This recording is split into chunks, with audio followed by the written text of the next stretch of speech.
tomorrow, the first big test coming up for the Dolphins. First big test. And honestly, it's going to be stepping up from playing against each other, playing against a lot of other you got young guys playing against a lot of young guys or, guys again. And we're just in a completely different situation than everybody else. But you want to know how good your young guys are, and they're going to find out because they're going to be playing against a lot of veteran players for this Commanders team. And I don't know how good the Commanders are going to be. I have no idea. I know the first thing they need to happen is their quarterback needs to stay healthy. But I don't exactly look at them as a powerhouse. I think it's a perfect team. If you're looking at a veteran team to have a practice against, it's the Commanders. It's should be a fun one, and we'll see how how do we get beat up a little bit? Do we just get outmatched? I'm curious, like everybody else, man. After what happened, Woody, we talked about it yesterday. That Detroit thing is still in everybody's head. That first day of what happened and became a national story of an ass kicking, which is really weird. It was the whole thing when it got back here and the phone started ringing like, oh, you're not gonna believe it. We got crushed. And I was like, how did we get crushed? We got good players and the whole thing, but and then the team, the next, we did a lot better. But and everybody's like, but you got crushed yesterday. So anyway, what's it going to look like? And by the way, everything's under a microscope. We live in a different time with social media and the videos that get out and everything else for everybody that makes plays and doesn't make plays. And what will the pass rush look like? What will the blocking look like? Can our receivers get open against the Commander secondary one-on-one? It's a big step. We kind of seen who's looked good playing against the same guys every day for 2 weeks or for 9 or 10 practices. Now we're going to see how you look going against some other guys that have been around, and they signed a bunch of free agents, good free agents in most cases, but they didn't go super high end except one pass rusher. They did pay a lot of money for, and we'll see how that goes. That wasn't all that was going on with the Miami Dolphins. Why we were talking to John Eric Sullivan, he apparently was working on some other things, Woody, yesterday. As Caden Wallace, they trade with the New England Patriots for an offensive tackle, Caden Wallace, 2024 third-round pick is when he was taken by the Patriots. And they traded, I guess the word is that the Patriots were going to release him, and the Dolphins felt they're going to have no shot to get him, where they would have been picking out of the release. So they decided to trade a 2029 7th-round pick and a 2028 6th-round pick. I know what you're thinking, like, wait a sec, that's down the road. Yeah. That is down the road. But it also tells me they think Caden Wallace is an upgrade on some of the offensive linemen they have.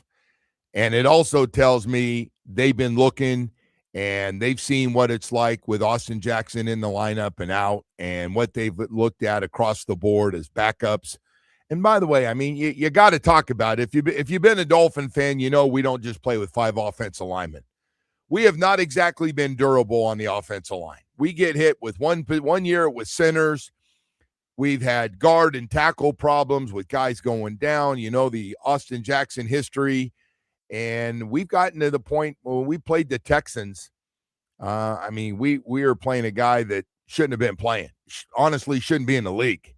He was a deer in headlights.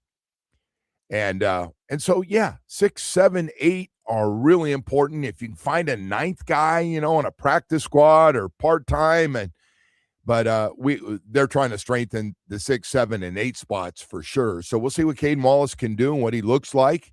Giving up a couple draft picks. And by the way, they're not high draft picks, they're low draft picks, and they're down the road. So it doesn't affect anything, but tells you they thought enough that they feel like he's going to be an upgrade over some of the offensive linemen that they have right now. So that was done yesterday. We do have a lot of stuff to get to. Woody, before we get into everything, how do you feel about the man purse? I'm just curious. Man purse? A man purse. Guys, you see guys with these nice little, and they show Giannis. Giannis is walking, and you see a lot of guys down in South Beach. It's a young guy thing. You got any buddies that will show up with a purse, no, little purse? No, I'm not saying like a wife's I gotta purse. tell you, so like when we went to Italy, I wore this like crossbody bag thing, and it was big enough to carry like my phone and my wallet and a couple other things, and I like the convenience of it. Like I did like it, but I don't know these that I would guys consider that necessarily a purse. But I'm looking at the one that Giannis had, Ante DeCumpo, our new center, power forward, and he had it in his hand. So my thing would be like everything else. Like the other day, I left camp and I forgot my phone. I forget stuff everywhere. It would be gone. So you're thinking the purse might be the way to go? No, I'm thinking the man purse is not the way to go. Okay. No, I can't see. But I do like the man's bag though. Like I found it very convenient. Okay. Did I throw you with that answer? Or? No, he just had this thing in his hand, and I was like, man, I could never get away with that one. That one would Will you ask your wife for one of her smaller purses? No, it's just, I didn't wear a strap around something that try to get away with that one.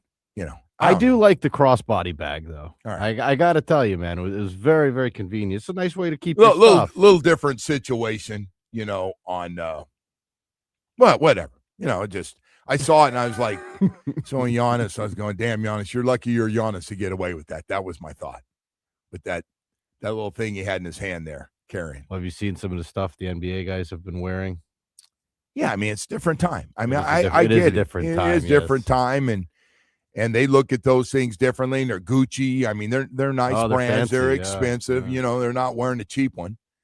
And but my luck would be sit down, have a few drinks, talking to everybody, and next thing you know, I get up and I leave it. Besides the fact that all my buddies would bust my chops. Yeah, I was just going to say, like, could you imagine if you showed up to one of your dinners on the road and you walked, everyone's sitting there already, you walked in, you were carrying a purse? Oh, they would just kill you. Could you imagine? Oh, they'd kill you. They'd kill you. Yeah, we should strap a camera to you and just see their reaction. Yeah. Those guys, if you walked in carrying a purse over your shoulder. Yeah, I know times are changing and things are cool and all the other stuff. All right, leave it alone at that. Hey, one other thing here. We got a lot of stuff. Marlins back in action tonight. 3-game homestand with the Pirates. A good matchup tonight, matter of fact. Two good right-handers going at it, Skeens and Perez. And so game one of that 3-game series, we got NFL preseason Thursday, Friday, and Saturday. I thought they might have a Sunday game. I thought they might actually spread it out to four different nights on the preseason games. But Thursday, Friday, and Saturday this week of games split up of week one of the preseason. And so the other thing what do you think of LaShawn McCoy, by the way? He been getting after it and building that podcast up because I see he's got he's talking a lot of stuff. And sometimes, to be honest, he says some dumbass stuff too. It's opinion, but it's not a very good opinion, in my opinion. Anybody that's ever going to put Antonio Brown and Jerry Rice together, you have got to have if you're a football fan and not a new football fan where you only know guys that are like 38 and younger, but if you're really into this NFL fan stuff and you look and by the way, this doesn't have to do with athletic talent. I hate when people text in athletic talent. There were a lot of guys better than Jerry Rice. Listen, man, that's not what this is about. It's like Tom Brady. There's guys physically could do more than Tom Brady.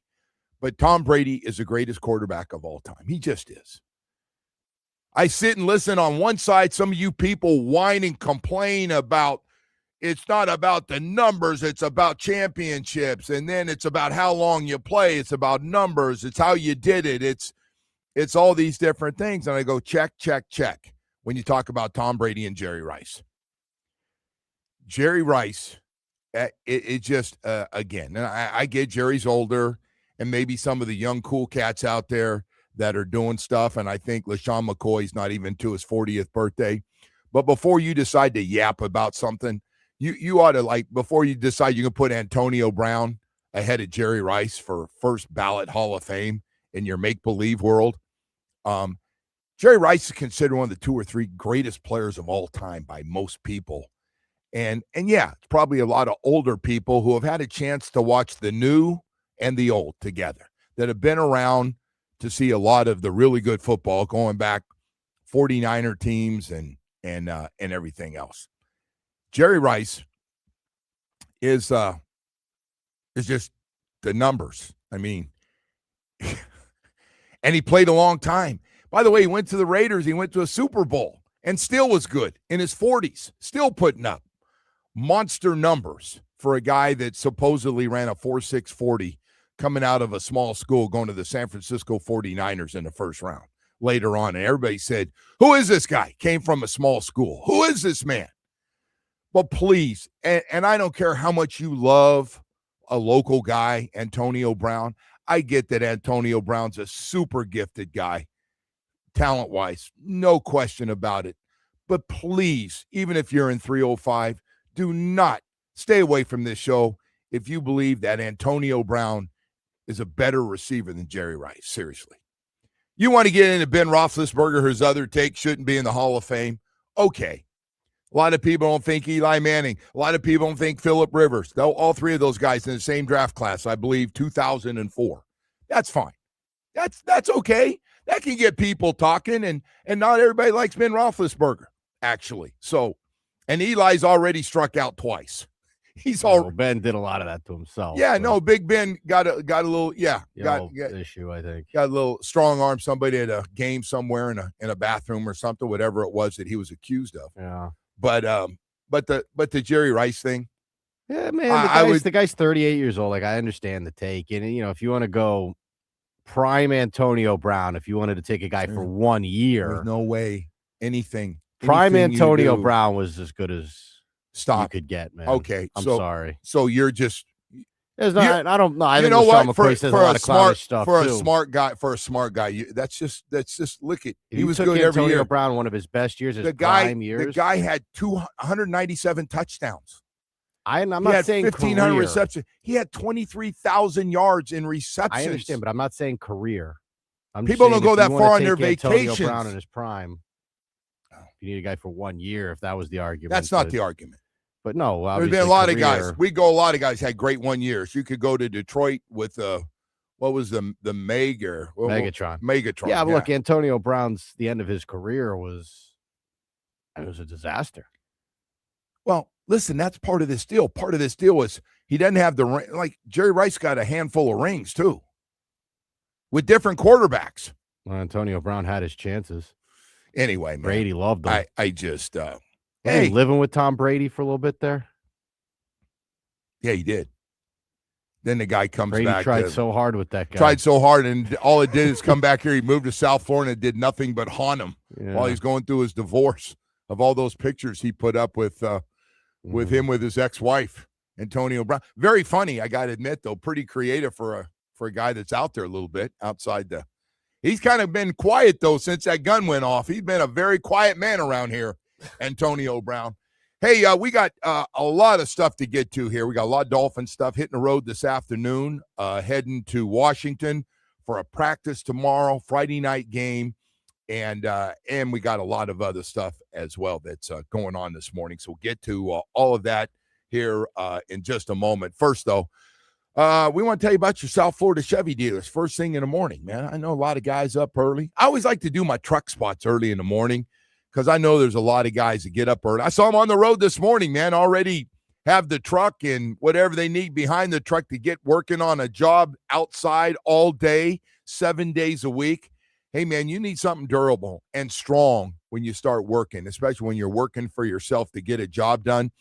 Hey, man, South Florida Chevy dealers, we're proud of our trucks. We got strong, durable trucks from a Chevy Colorado, from the Colorado Custom to the ZR2. It's got the right tools to really exceed your expectations, but also Chevy Silverado, man, from the Custom Trail Boss to a Silverado EV with 10 models and 4 powerful engine choices. Silverado delivers an impressive balance of strength, dependability, and efficiency, man. You can step up. I always say this about our trucks, man, Silverado trucks. It's like we've custom made a truck perfect for you. You can always count on a Chevy Silverado HD. You can choose from the powerful LTZ with a premium style and substance to match, or go to the biggest with the Chevy Silverado HD High Country. Whatever it is you're looking for, full-time working truck, family truck, need that extra space to get the kids around because you are a truck family, or just to have fun on the weekends, Chevy's got a Florida truck for you with 14 dealerships throughout South Florida. South Florida Chevy dealers, I'm ready for you to take a test drive and then sit down and get a great deal on a truck you love with your South Florida Chevy dealers.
Beach. Relive every iconic hit and experience this legendary album note for note, cut for cut. Don't miss out. Purchase your tickets at CasinoDaniaBeach.com. All right, welcome back, and a good morning to everybody as we're back in the studio here after being on the road Friday and Monday, and back in here, and a lot of stuff going on. We're getting ready to kickstart this football season as the preseason week is here with a lot of practices going on around the National Football League. That's the new thing. It's picking up here. You can only do a certain amount. We're only doing a couple, matter of fact, and one of them will be tomorrow against the Commanders up in Washington before the Friday night game.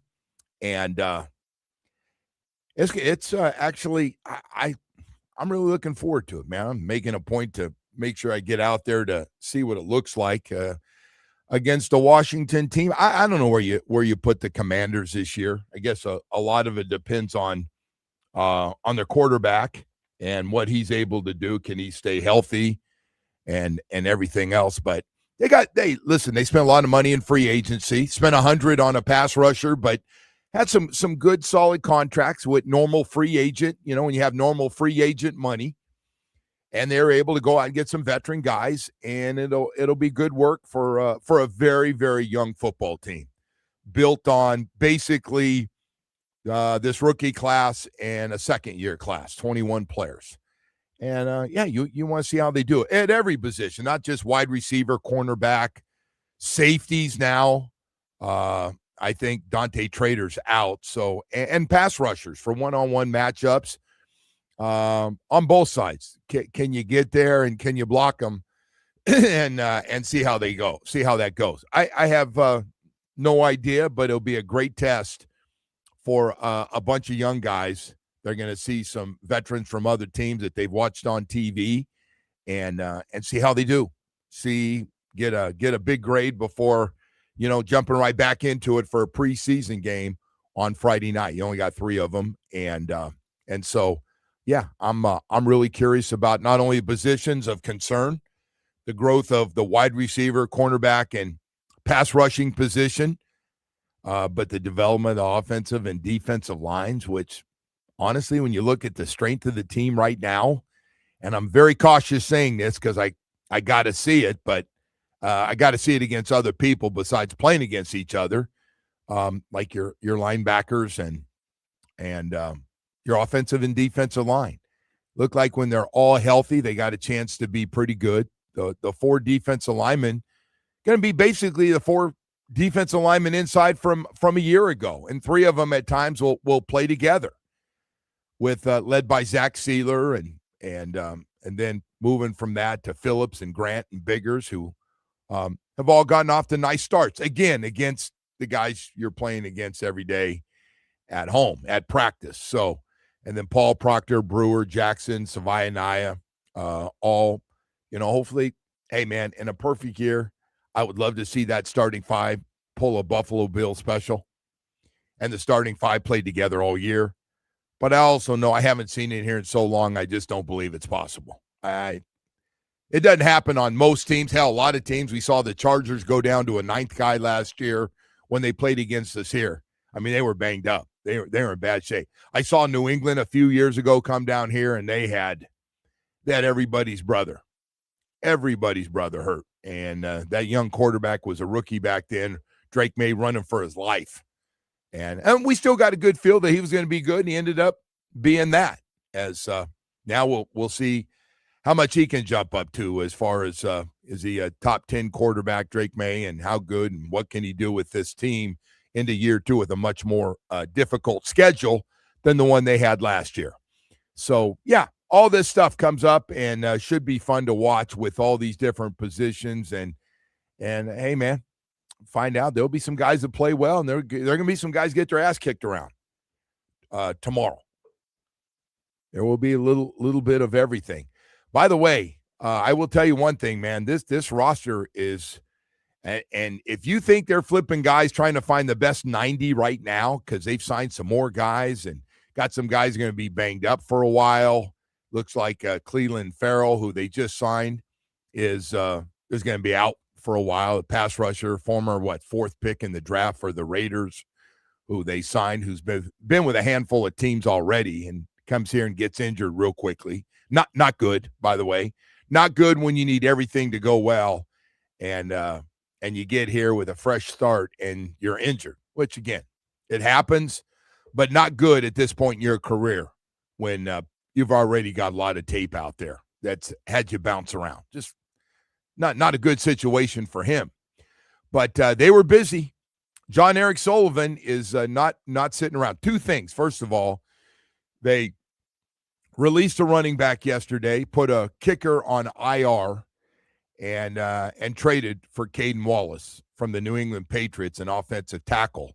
Back in 2024, third-round pick, traded with a 2029 seventh-round pick and a 2028 sixth-round pick. Without seeing him, I'd say unless he's really bad, really, really bad, he's going to be one of the 8 guys on this team. That's before he even gets here and gets healthy and everything else. I'd say, Caden, when somebody trades 2 picks for you, I don't care where they are. I don't care if you trade them to a high school. First of all, it tells me I'm not feeling real good about what I'm seeing behind the front 5 and Sawyer hurt. So adding some hopeful depth to this team with that move and what you're doing. But let's get the bigger picture of things. We're making all these moves on the 90. Can you imagine when the final cuts are made that week, and then we got that bye week in there? Can you imagine? So you make all your cuts to get from 90 to 53, and you put guys on IR and there's all kinds of lists that guys go to. But you have to cut guys. You have to, or you put them on that practice squad. And those guys who go to that practice squad, the Miami Dolphins, they know what's out there. We talked to John Eric Sullivan about it. They know who's got what and who can't keep everything. And I wouldn't even be surprised if they traded. If they like a young guy and somebody's loaded and say, hey, can you give us a 7th-round pick? I wouldn't put that past them down the road, or just going after some practice squad guys. And by the way, I don't think it's going to be 1 or 2 guys. It could be more than that in the late 40s into those 50 spots that you can keep on the active roster. And so, and then, by the way, guys that get cut, you can add, if you like somebody else on another team, you can add those guys to your own practice squad. So that's going to be a wild week, man. Wilder than normal with what's going on with this team and all the young players and everything that we've had to do because of the salary cap dead money situation that we're in, which is obviously horrible. Somebody asked me, how'd we get there? And I said, man, I don't have time to tell you. I really don't have time to tell you how do we get to that. Because nobody ever takes full responsibility for anything around here. Whether you're still here or you're gone now, just blame all the guys that are gone. Anybody still here, just leave them alone. Doesn't do any good anyway. But, we made some mistakes, including the big one in Atlanta, who, boy, that's a tough one. That is a tough one for me. I can't speak for you. Well, why? Where's the money? I don't. Somebody asked me, where's the money? Why did I don't quite get this thing? Sometimes I don't get it either, sir. Sometimes I don't get it either. But I know one guy's getting a lot of it playing for Atlanta. That's a little banged up right now. That's going to play quarterback there. That's a lot of it. Nobody ever wants to look that bad where you give somebody that kind of money to go play somewhere else. Just good for Tua, bad for the Miami Dolphins. Terrible look for anybody affiliated with giving that contract and then going, he can't play. I know some of you are going, we knew that a long time ago. What the hell's the big deal now? Bad luck. Hey, by the way, we talked yesterday with John Eric Sullivan. I love the Chris Bell stuff. I do. But they got to stop teasing. Woody, they either got to have him run at a different time, have him run. Chris, we're going to have you go out early so fans and media can't see you. Because you're teasing them, bro. You're teasing. Don't tease me, bro. Don't tease me. You remember it used to be tase? Now it's tease. Chris Bell running around They out got that there. nice indoor facility he can run around in. Yeah, too, run. if, Well, but I think they want to get that thing warmed up and in the heat, humidity. I'd want to get them out there on that, especially that grass they have. That's the nicest stuff you can get right there. That grass, hell, I walk on just to walk on and go, this is the nicest grass you can walk on in the world right here. This is good stuff. But Chris Bell, man, what a tease.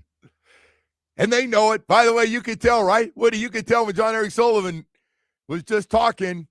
I said, listen, man, he comes out. Can you at least have him work out at a different time so we don't have to see that? They makes a comment, yeah, some guys are just made up differently, and he's one of those lucky dudes. He's one of those guys. It could happen this year, man. Later on this year, and I'm not doing October 1st. I was on that November thing. And now, I heard some people saying September, calm down. We got to take a little time on this thing. And by the way, you only play a couple of games in September. They move the season back anyway. So calm down on September. I got to tell you, man, you start looking at sometime in October. I don't feel like a pig doing that now. I used to feel a little bit like a piggish bad doctor doing that. But and how about Chris Bell and Caleb Douglas lining up as two of your three receivers? Huh? How good would that be down the road to get to see him? Hell, if we're going to be young and you can put your 2 third-round picks out there and see them grow together, that would be – and see what they have, man. See if they look like or potentially look like a 1 or a 2 number receiver. Well, we know what they look like. Well, come on, man. We go, that guy's no 1. That guy's a 1. That guy's not a 2. Well, he's a middle 2. We got this thing down, And then some teams are lucky enough. I've been on a team that had a 1A and 1B. They're nice to have when you get them. We had them for a while. I thought Waddle, I used to give Waddle the 1B treatment. Did you ever have him as a 1B or did you just have him as a 2, Woody? I always kind of thought he was a 2. All right, that's fair. I can't fight with everybody on that one. Yeah.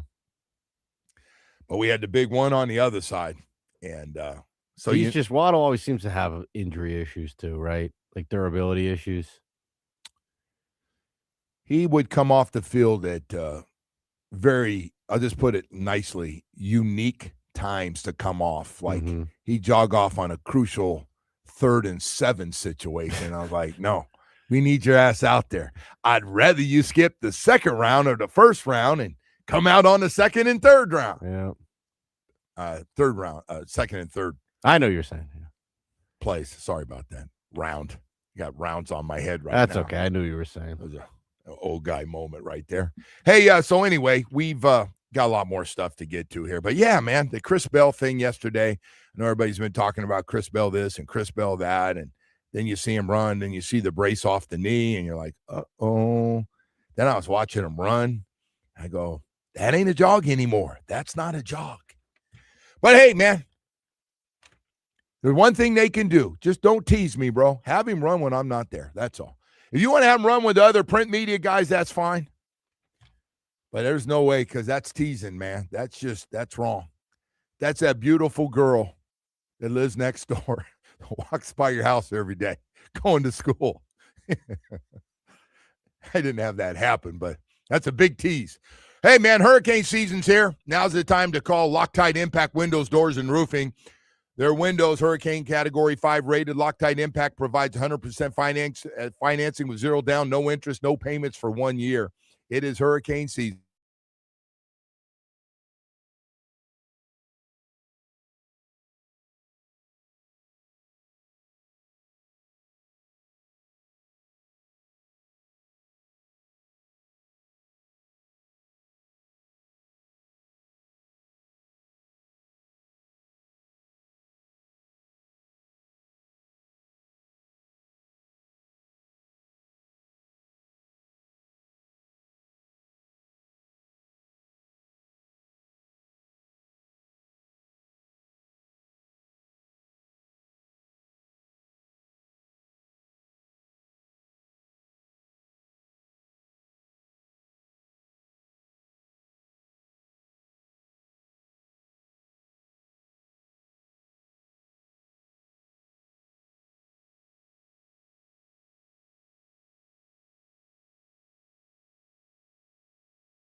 $1 million bounty on this thing. God. So where do you go to even get started to have a chance? Well, you can go, you can buy the retail product at Target or Walmart if you can get your hands on it. The small boxes are 45. So the you're big telling boxes me are stuff's 85. flying out the window again at all those stores? That stuff is flying, yes. Yeah. And the hobby boxes, I don't know, I'm sure are very expensive. So are there guys that actually run to all these stores to buy all these boxes? They're actually selling for more than retail on the secondary market. So people buy the boxes just without to sell knowing. those without opening them, yeah. Now, look, this is obviously a lottery type situation here. Yeah, but someone's going to get it, but then I hear there's insiders that work at these stores are telling people when they're coming in so they can make sure they're there early to get them. So somebody in Boca, I saw this the other day, someone in Boca pulled a Shohei Ohtani dual logo man card. So it had the little MLB guy that they put on the back of the jerseys. It had 2 of those in it. So what's that worth? It's in the millions. God. Jeez. And it had to be friggin' Boca. Yeah, it was someone in Boca pulled that. Couldn't be Dave. You had to be friggin' Boca. Yeah. All right. That's fair. All right, Wood. Hey, listen, we do have a lot of stuff going on. Marlins back in action tonight, 3-game homestand. Starts with the Pirates and need wins, man. I'm guessing need to get the goal should be 7 or 8, 9 over 500. Try to get, not going to get the top wild card spot, maybe the second or third wild card spots. And again, still got to win a lot of games here with everything going on. And then on top of that, we got NFL preseason. Week 1, Thursday, Friday, and Saturday games all split up there. The Dolphins play Friday night in Washington, practice today, and hitting the road this afternoon. So looking forward to going up there and seeing what this practice is going to look like.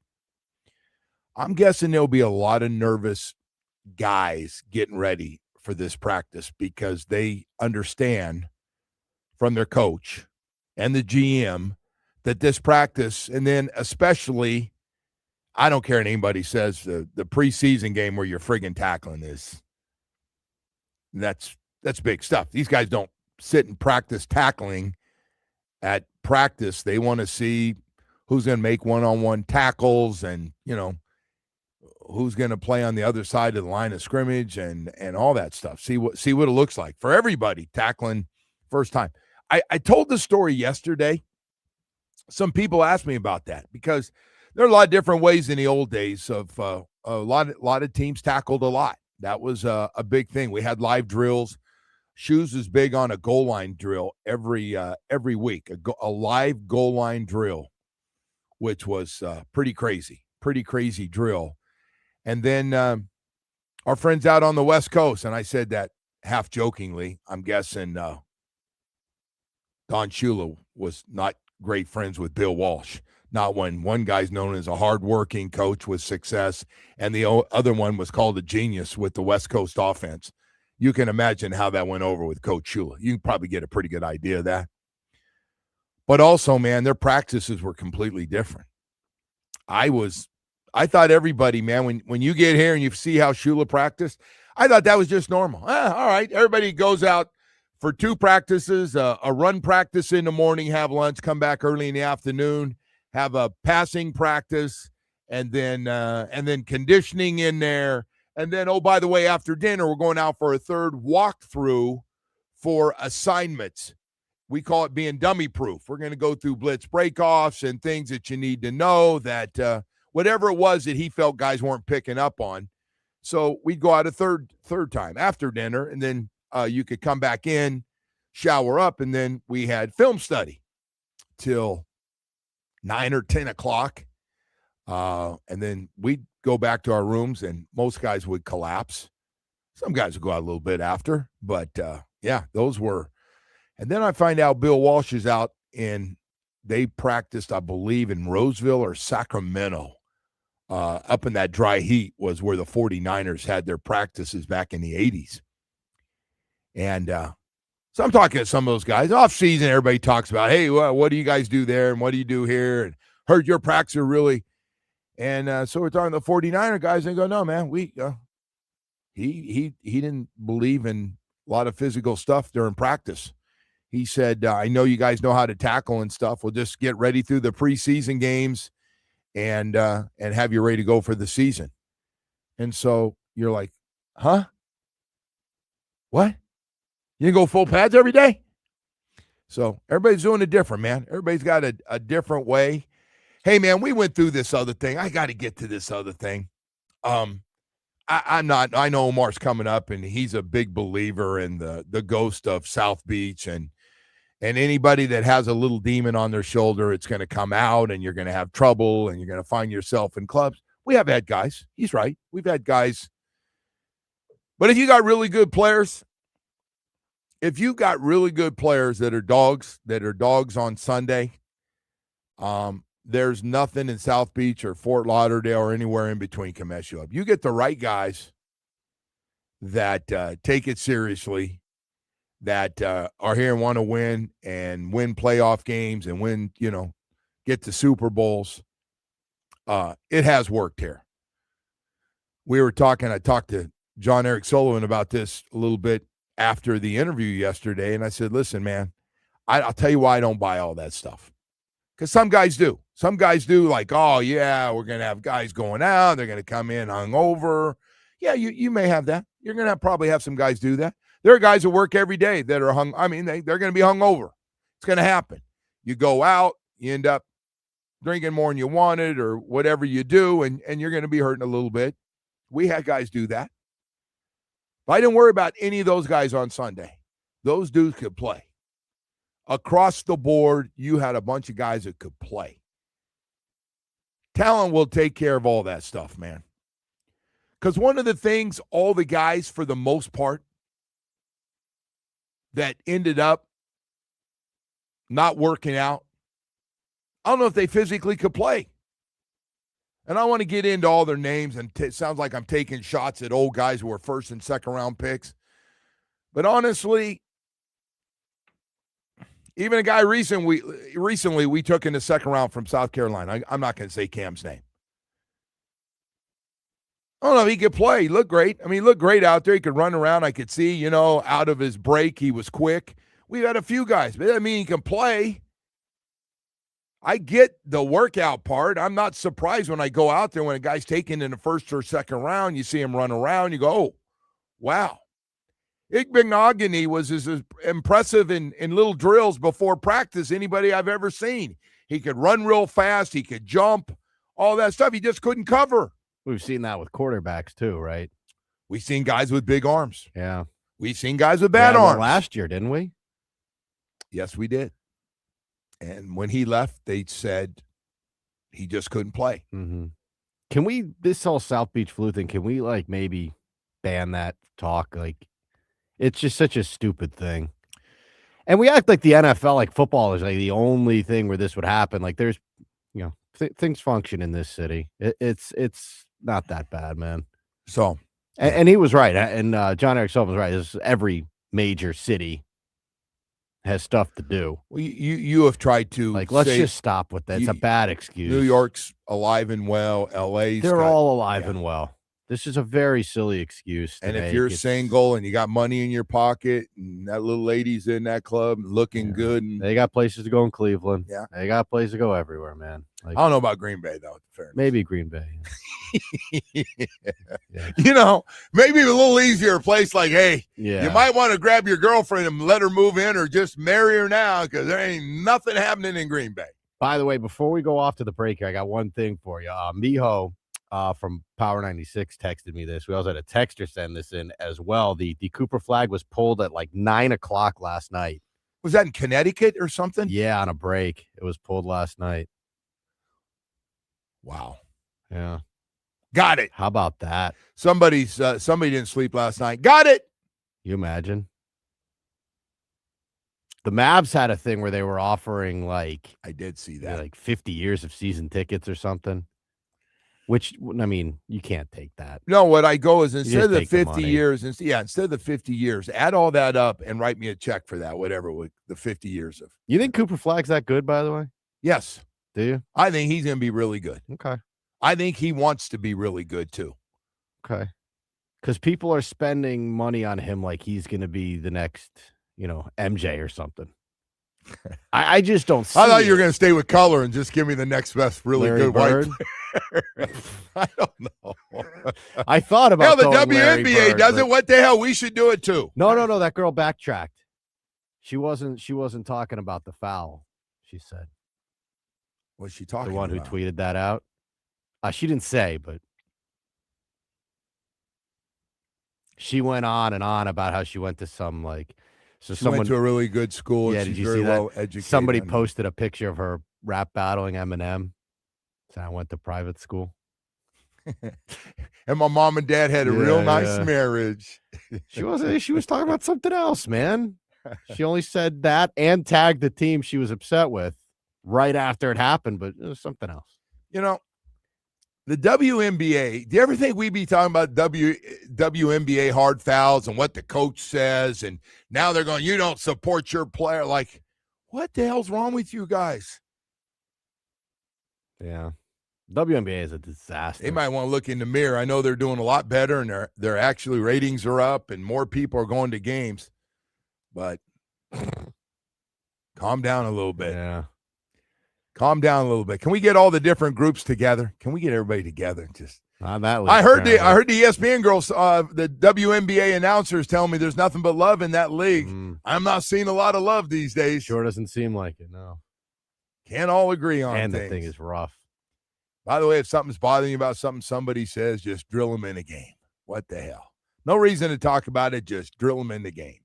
Hey, 7 o'clock hour's coming up, man. Baptist Health, South Florida. Oh, my gosh, what a great sports medicine program they have put together, man. One of the tops in the country. Where do the pros go? Enter Miami, the Heat, the Panthers, the Miami Dolphins, FIU, FAU. A lot of high school, college, and professional athletes all making their way to Baptist Health, South Florida. You know why? Because they put together an all-star lineup of specialists, and I mean a bunch of them. For the knee, those knee doctors are fantastic. Shoulder, foot and ankle, hand, back, hip and knee replacement, Achilles doctors. And then you get in the great facilities they have, like Doctors Hospital in Coral Gables, the Hard Rock Stadium next to the training facility where we were yesterday. 595 in Pine Island in Plantation, man. They have put together a really good team. All you have to do is visit baptisthealth.net/ortho. One goal. You can't be tops unless you have great doctors and great specialists for every part of the body. If it can be injured in sports, we got you covered at Baptist Health. WQAM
WQAM, and of the Dolphins, who will hit the road for Wednesday's joint practice with the Commanders. The teams will then meet on Friday night in D.C. for the preseason opener.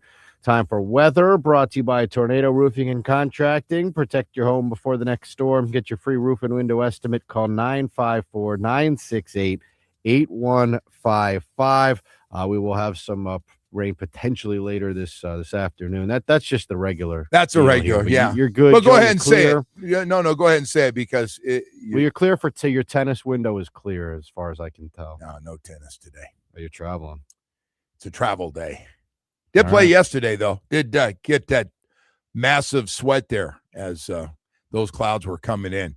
All right, Woody, we got 7 o'clock hour, and I got to ask you this question. So Buffalo's got a brand-new stadium. I've watched it in the last couple of years kind of going up. And they go, it's going to be ready, and sure enough, $2.2 billion stadium up there. How do you build a new stadium and have seats with obstructed views? That would be the $1 million question. Now, so the media has come out and started to say this, and you can imagine teams going, no. It's part of the design. We wanted something real special, and we knew there were going to be certain seats that wouldn't work for football, and we won't be putting people in those seats, but it'll work for concerts. And I was like, okay. I mean, whatever. That was part one. Part two is they opened up the stadium for their game. They call it the Red Blue practice, where they practice against each other. And they had the new uniform. I don't know if you've seen the new uniform, if you like it or not, Woody. I like the old style uniforms better. But on top of that, they had 51,000 people come out to see where their seats were and everything. Listen, football is everything up there. And it wasn't too long ago. Everybody said they might move, man. That thing was run down. They weren't playing great. Remember that tease they did with Toronto? And one of the wealthiest men in Toronto wanted to move that team, and they were going to split games between Buffalo and Toronto. We played in one of those games. We actually played in Toronto, one of the coldest friggin' nights in the history of the NFL for me. It's got to rank right there behind that Kansas City game, that Toronto game. It was freezing. And I only know because I had to walk from the parking lot inside the stadium there, which was fine after that. It's an indoor place. But, yeah, they're going to move that team up there. And now they got that thing rolling, win a lot of games, got one of the best quarterbacks in football, and have this new stadium, although they're which I would too, like, oh, no, we knew there were going to be some bad seats, and we're taking care of it. It's less than 1% of the people. Bad seats? Have you? I told you yesterday, when look at some of those pictures. Well, they're saying a lot of those were misleading pictures that were given out by people. No, they're not. They're not misleading. But I mean, you can see there's all these railings and stuff that are blocking people's views. So how do you like? That's a great question. Like, that's a lot of money. $2.2 billion. Yeah, and it's not like this is the first stadium that's been built.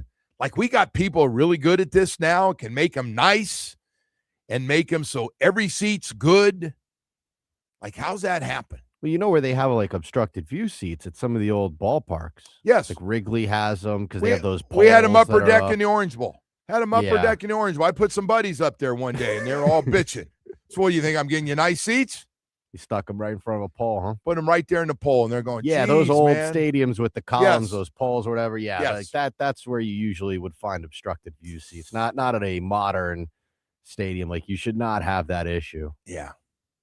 I'm guessing no. I mean, Hard Rock doesn't have any obstructed view seats that I know of. Did you see Josh Allen in the uniform? Did you see it? The new uniforms? Yeah. I mean, usually when there's a new uniform, everyone likes the old one better, right? Yeah, I mean, I get it. I think the Dolphins are a very good example of that. Well, listen, if it was my choice, we'd have the old logo and the old uniforms. I've just never been a fan of the Disney Dolphin, like the friendly Dolphin. So that, on there. Because of that, by the way, Woody, great call by you. Best call of the morning right there. I've never been a huge fan of that. That logo. Dolphin, because of the way we've played, has become a very soft Dolphin. Yeah. That looks like a dolphin you want to, like, go swim with or pet or I something. would consider getting a pissed off Dolphin there, or a guy that's got a little attitude to Well, him. yeah, It's going out to the kick Jason some Taylor shark era Dolphin. kick some shark ass or something. Got a helmet on and a snarl. This guy's just he's happy. So Dolphins are nice animals. Just feel like he's getting pushed around. He'll come up anytime and you want to play with the kids. Yeah, it's just he's a nice dolphin that you want to see when you're out on a boat. And I do like the throwback, but I get a name of business and everything else that there'll be different uniforms coming out, and some of them are nice. I see some of the hats and stuff yesterday. We saw some of those different color Dolphin hats. I like those.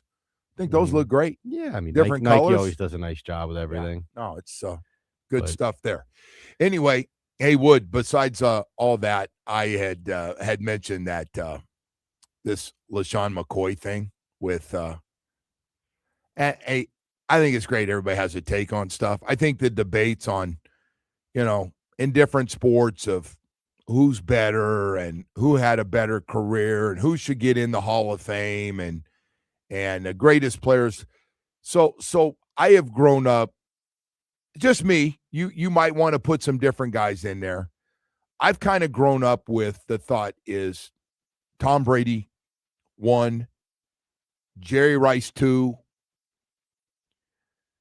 on behalf of my dad, who's in California still, Jim Brown's number 3.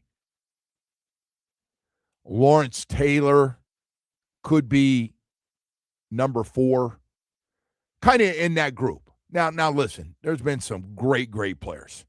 And you start, but did I mention Jerry Rice in there? Did I put Jerry Rice in that group, in that top 5? I did, right? Yeah, 2. Okay, I thought so. I just, when somebody tries to come out on a podcast and throw in some guy who, listen, considering, I don't know how else to say it, the craziness of Antonio Brown in the last few years, and I don't know if it had to do with the hit he took across the middle when he was playing. He took a vicious shot. A lot of people thought he kind of changed after that. I don't know. I don't know Antonio Brown that well. But, yeah, there's no question Antonio Brown left a lot of touchdowns and receptions on the field because of his behavior. I don't know how else to say it. Trying to be very nice to Antonio Brown, who's got serious issues. In case you haven't noticed, he's been very quiet after the gun. The gun went off. The problem is, though, like with these lists and these rankings and stuff, you kind of got to consider the person's age that's doing it, right? Like, I know you're going to the LaShawn McCoy thing, and it's like, so Jerry Rice retired in 2005. Yeah. So LaShawn McCoy would have been. Yeah, I'm guessing Jerry Rice is in his 60s now. Teens or something. I don't know what Jerry's probably early 60s or something. Jerry Rice. Yeah. But look at I just, when these guys keep coming out and telling me Randy Moss was better, T.O. was better, now they're on this Antonio Brown is better. No, nobody's better than Jerry Rice. None of those guys are better than Jerry Rice. Yes, could they run faster? Yes, they could. Could they jump higher? Yes, they could.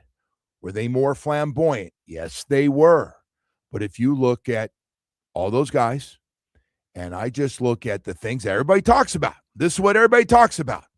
Championships, numbers, and big games. Jerry Rice, man. Jerry Rice. All day, every day. He's got numbers in today's game may never get touched. In today's game of where they're throwing the ball around more than ever. And I don't know if anybody ever catches Jerry Rice. 1,500 receptions, a little more. 197 touchdowns. Almost 23,000 yards in receptions. Now, Antonio Brown, for a guy that probably left, I don't know, what are you going to say? When did he get, I'm trying to think of when he got really super crazy. When he got traded to Vegas. Or I think it was Oakland at the time. They were still in Oakland, right? Wasn't it John Gruden? Was John Gruden the coach then? Yeah, it was. And then he had, so I think the first thing that happened was, remember they tried to change the helmets on him? Well, first thing is he fried his foot in that machine. I don't know which one came first. I don't know if it was the helmet or the foot, but I think he froze his foot. Then he started going a little AWOL. Then we Remember there was started- that video of him getting released. Someone put that video out Yeah, there. he of him was getting released. celebrating He's in the running around his backyard. backyard. Yeah. with that guy that he never paid. Yeah, that guy that was doing his social media stuff. So then he ends up in New England, right? Then he goes to New England because Tom Brady goes hard to Yep. bat. We see him down here catch a few footballs. Yeah. Going, wow, he's back. All right, man. That didn't last. No. Then he tried in Tampa. Tampa, he got a ring. He was there for the ring, I believe, right? Super don't Bowl know. championship. But that he ended up He running ran up off the field in New York. Yeah. like a crazy man. Yep. And that was the last we ever saw of him. And that was it. And the whole team looking at him because honestly, we've never seen anything like that. It's true. Like, did you just quit? I'm done, bro. And that was it. Yeah, he did it loud too. Like he ran off. I don't know took the how many jersey years off. did we just did all that happen? Was that in a matter of a year? All of that meltdown? So I got to tell you something. I saw him. This is a compliment to Antonio Brown. I saw Antonio Brown. We played the Tampa Bay team, and they lit us up like a Christmas tree with extra lights. I don't know if anybody remembers the game there. Antonio Brown took our best corner and one of the great players in the history of our franchise, really, really good player, the X-Man, and he lit him up. He lit him up. And X was not an easy guy, and I don't know if you remember the game he had. It was a big-time game. I was like, wow, if they could keep him, where he's not complaining about getting the football, they're going to be all right. And I thought Tom Brady was the guy to do it, right? He was living with them and the so whole he did deal. play on the 2020 team for the Bucs. He only played 15 games in 2 years for the Bucs. So he played 8 in 2020. Well, he had a great game, and boy. then 7 in Yes. 2021. But he only played one game for the Pats. Must have been the game against us. He had 8 for 56 and But you always 4 for wonder, 56 and a like, touchdown. I guess it was the money thing he wanted out. I don't remember. It was a big falling out, though. It was ugly at the end with the Steelers. It was bad with Tomlin, and then all the stuff came out that Tomlin was breaking every rule he had for Antonio Brown. And This guy in his prime put up some big numbers, though. he man. did, but he left a lot. Hey, man, I'm sorry, but that's part of this story, too. He had 136 catches in 2015. Great. I'm just telling you. You look at 1,800 yards. You can say whatever you want. Go back. You can sit and whatever you want to say about it. Go look at Jerry Rice every year for 20 years. No, I know. That's how you get to the top of that list of great players of all time. That's how you get up AB there. in his prime, though, you could certainly put him in that category of best. Well, you could ever, put a but- lot of guys if you want to take one or two. I don't know about a lot of guys, but What do you you mentioned Megatron earlier, and like Megatron's not a lot of guys. Megatron was pretty ridiculous, Calvin Johnson, but like you could put Andre Johnson probably in that category, right? I don't know what Andre's best year was, but he was freakish. I mean, yeah, but him in his prime, I mean, There's some guys, but again, Woody, this guy, I don't know what you're not hearing. This I know, he this whole lost thing his about mind, Hall yes. of Fame's not 1 year or 2 of your best years. We just saw that with a receiver. I saw 2 great years. Nobody can talk about him as one of the greatest wide receivers of all time. He's just not. He's not. When you start talking about Jerry Rice for 18, 19 years, and then you know what this thing is, some of these guys are trying to talk about, oh, he wasn't very athletic. He's athletic enough to score a lot of long touchdowns. yeah. Apparently, we're going back to the 40-yard dash now and who can jump the highest in a basketball game. If we're doing that, T.O. and Randy Moss win. Great. Those guys go into that category too, though. Some people think Randy Moss is second greatest He was wide freakish, receiver yeah. of all time. Yeah. And there's a guy got a nice vacation when he went to the Raiders. Didn't do anything. Then he got apparently his mojo back when he got to New England. Yeah. And then that thing ended bad. Always does. Everything ends bad. doesn't Everything it? ends bad. Yeah. It even ended bad with Brady in New England Yeah, that's true. That's true. and the coach. Hey, so anyway, we got a lot more stuff. Omar Kelly going to join us coming up here. We'll talk to Omar at 8:00 this morning. Is that right? We'll have Omar with us. He's on his way to Washington as well. When does it end good, Joe? Like, when does a guy spend his entire career in one place and it just ends with a bunch of hugs at the end? Never.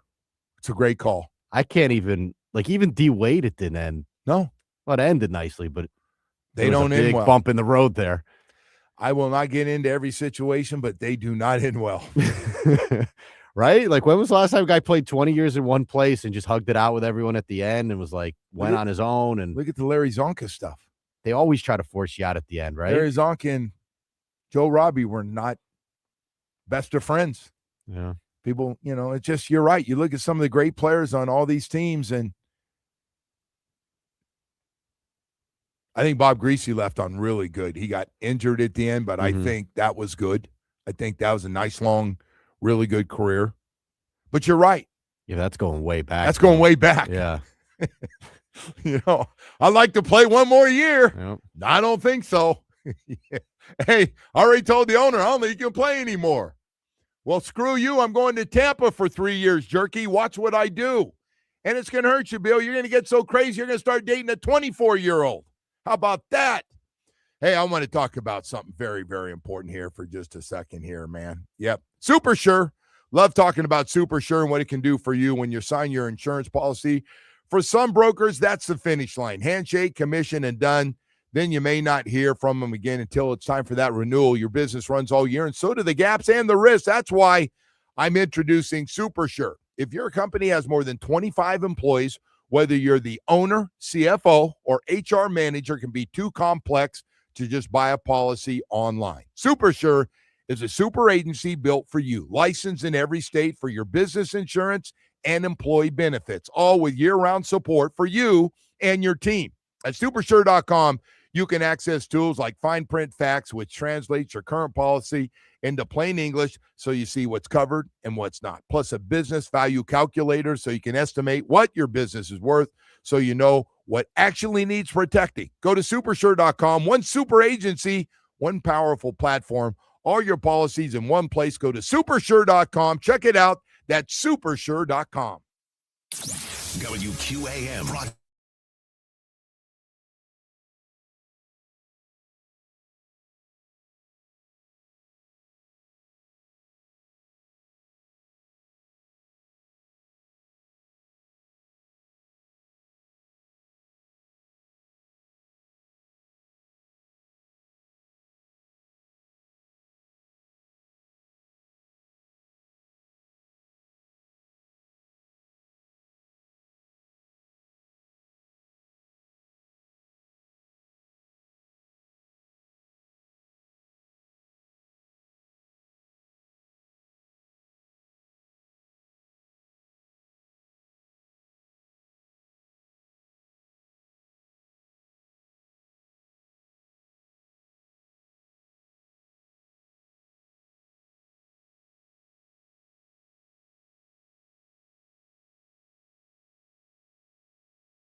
Boulevard West at Palm Avenue. That's traffic. I'm Alia Escobar on FM 104.3, and you can listen to WQAM on the Odyssey, iHeartRadio, and TuneIn apps.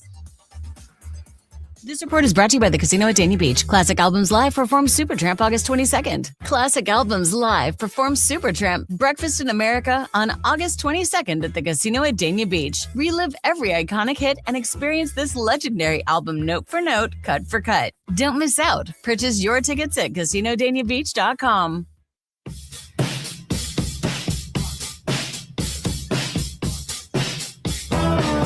All right, welcome back, and good morning to everybody. Miami Dolphins, little practice this morning and then this afternoon, heading to Washington for the rest of the week. Friday night, preseason game number 1, and tomorrow, a little practice at Washington's practice facility, and we'll see how that goes. All the writers will be up there. Everybody will be able to get all kinds of stuff up there. Kyle Crabb's going to be up there as well.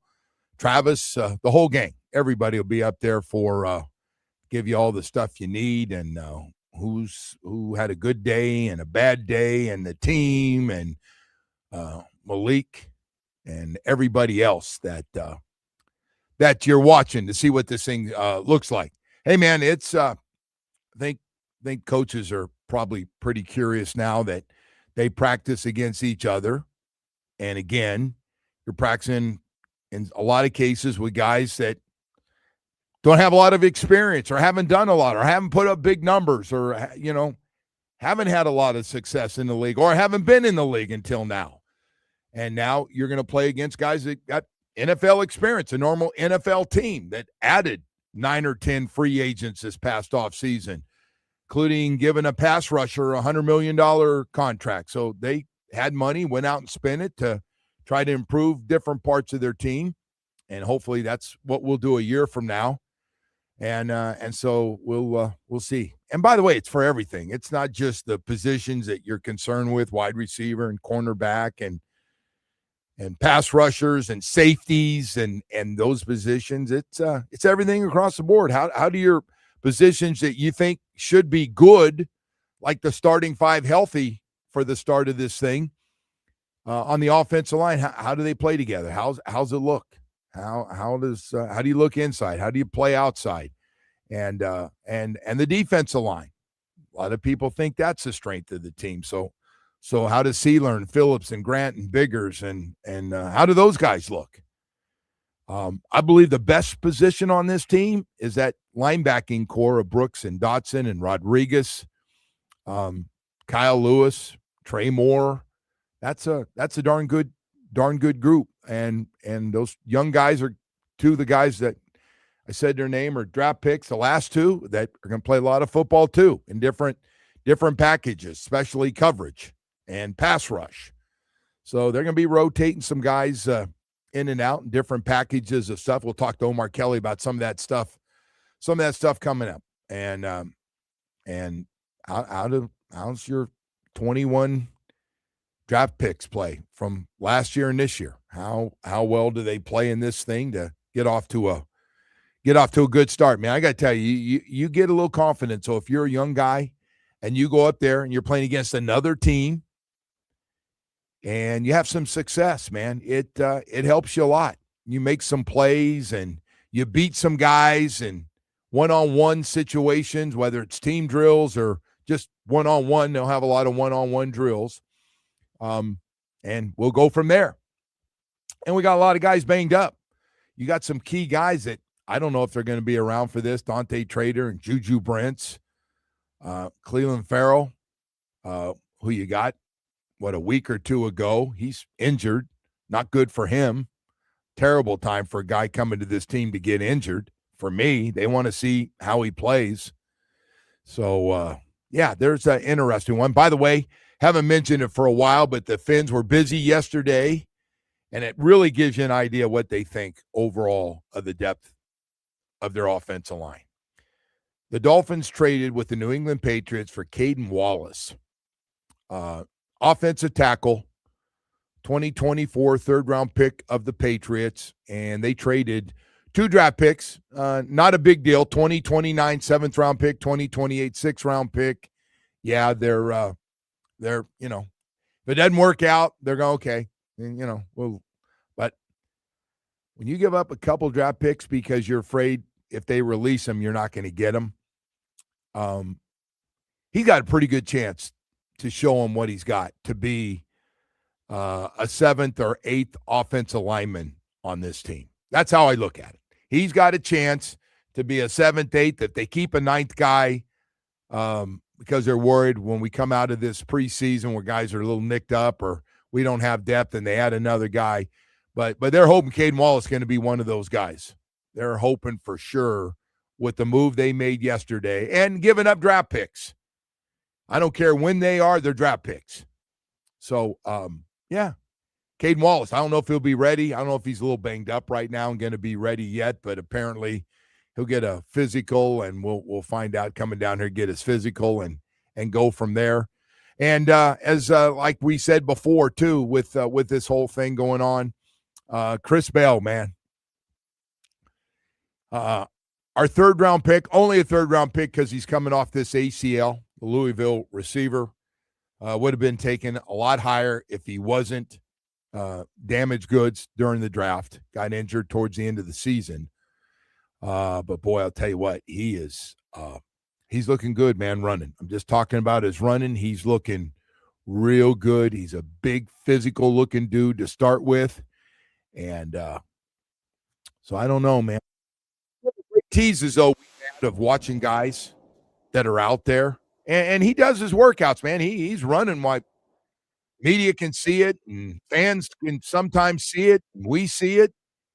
But, again, they're going to make sure he's completely healthy. They're not going to rush him out there to make, we need you. They're not doing one of those. They're going to make sure he is 100% ready to go. When those doctors at Baptist Health sit down with the front office and the coach and go, all right, he's good to go. Trainers will be involved. Hey, he's good to go. But I got to tell you, I said November. I don't know, Woody. You saw him run out there. I said, Woody, that's number 18 out there. What do you think? It doesn't look like a November return to me. Now, again, lateral movement, being able to get your confidence where you're not thinking about all that stuff comes into play. And I get it, man. Never had an ACL, but I've seen a bunch of them, and everybody's different. And I know he wants to get out there and get going and not wait till his second year to come back. Does any of it depend on how the season starts? No. Like if it's a mess? Doesn't matter. Okay. Nope. Oh, people are expecting that. Well, because if you lose, you're talking about wins and losses. If you lose to Vegas, yeah, then it's probably just gonna. I would imagine it'll snowball from there. I don't know, but they're going to play all those guys. It's not going to change their. Okay. They're not going to change their philosophy. But do you bring them? Do you go a little slower, maybe in the process of bringing him back? When he's ready to go, you play him. Okay. You play him, especially those guys. Many snaps as he can get. Make some mistakes, drop a couple of balls, run the wrong route. Get it all out, man. Get it all out there. Get out there. Get your feet wet. Have some success. By the way, I gave all the negatives. About, make some great catches, get your confidence, play really well late in the year into January and December. Now you got some confidence. You got your feet wet. You had a little success against a really good veteran receiver. Your offensive coordinator's dialing up some plays that really work for you to show what you can do. You're getting more and more confidence coming off your knee. Yeah, that's the goal. I never mentioned wins and losses one time with any of these guys. Hey, man, they just want to play well.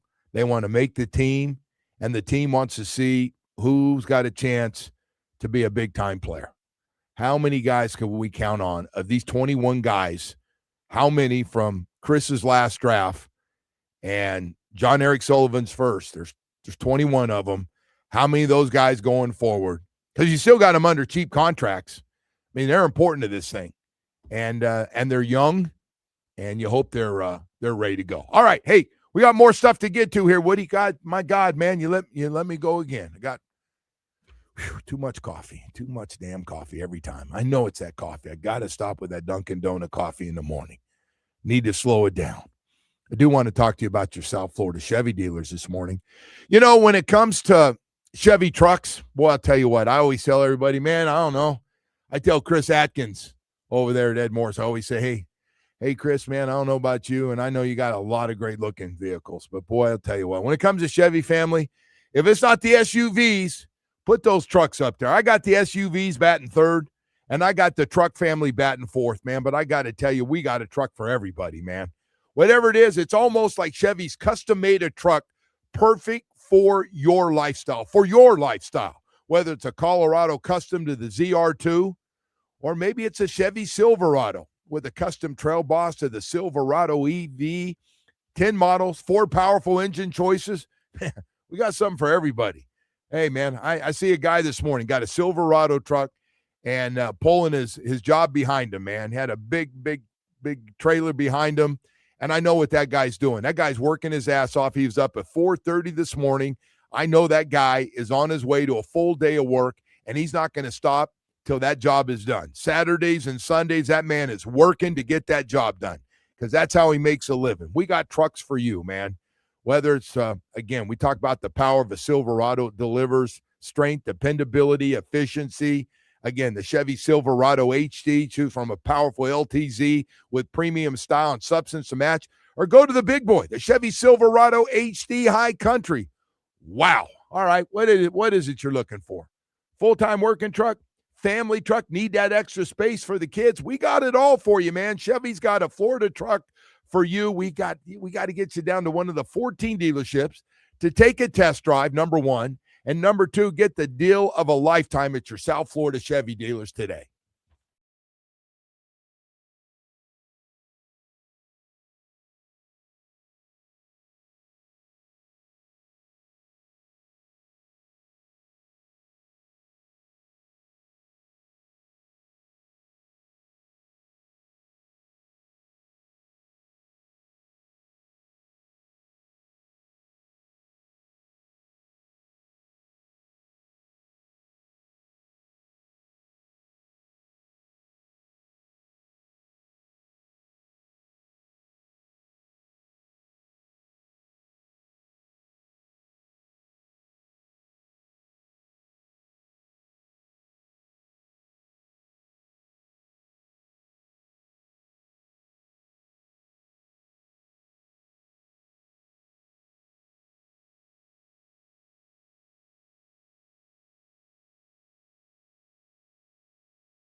One earlier multiple vehicle accident. I-95 southbound beyond 125th Street.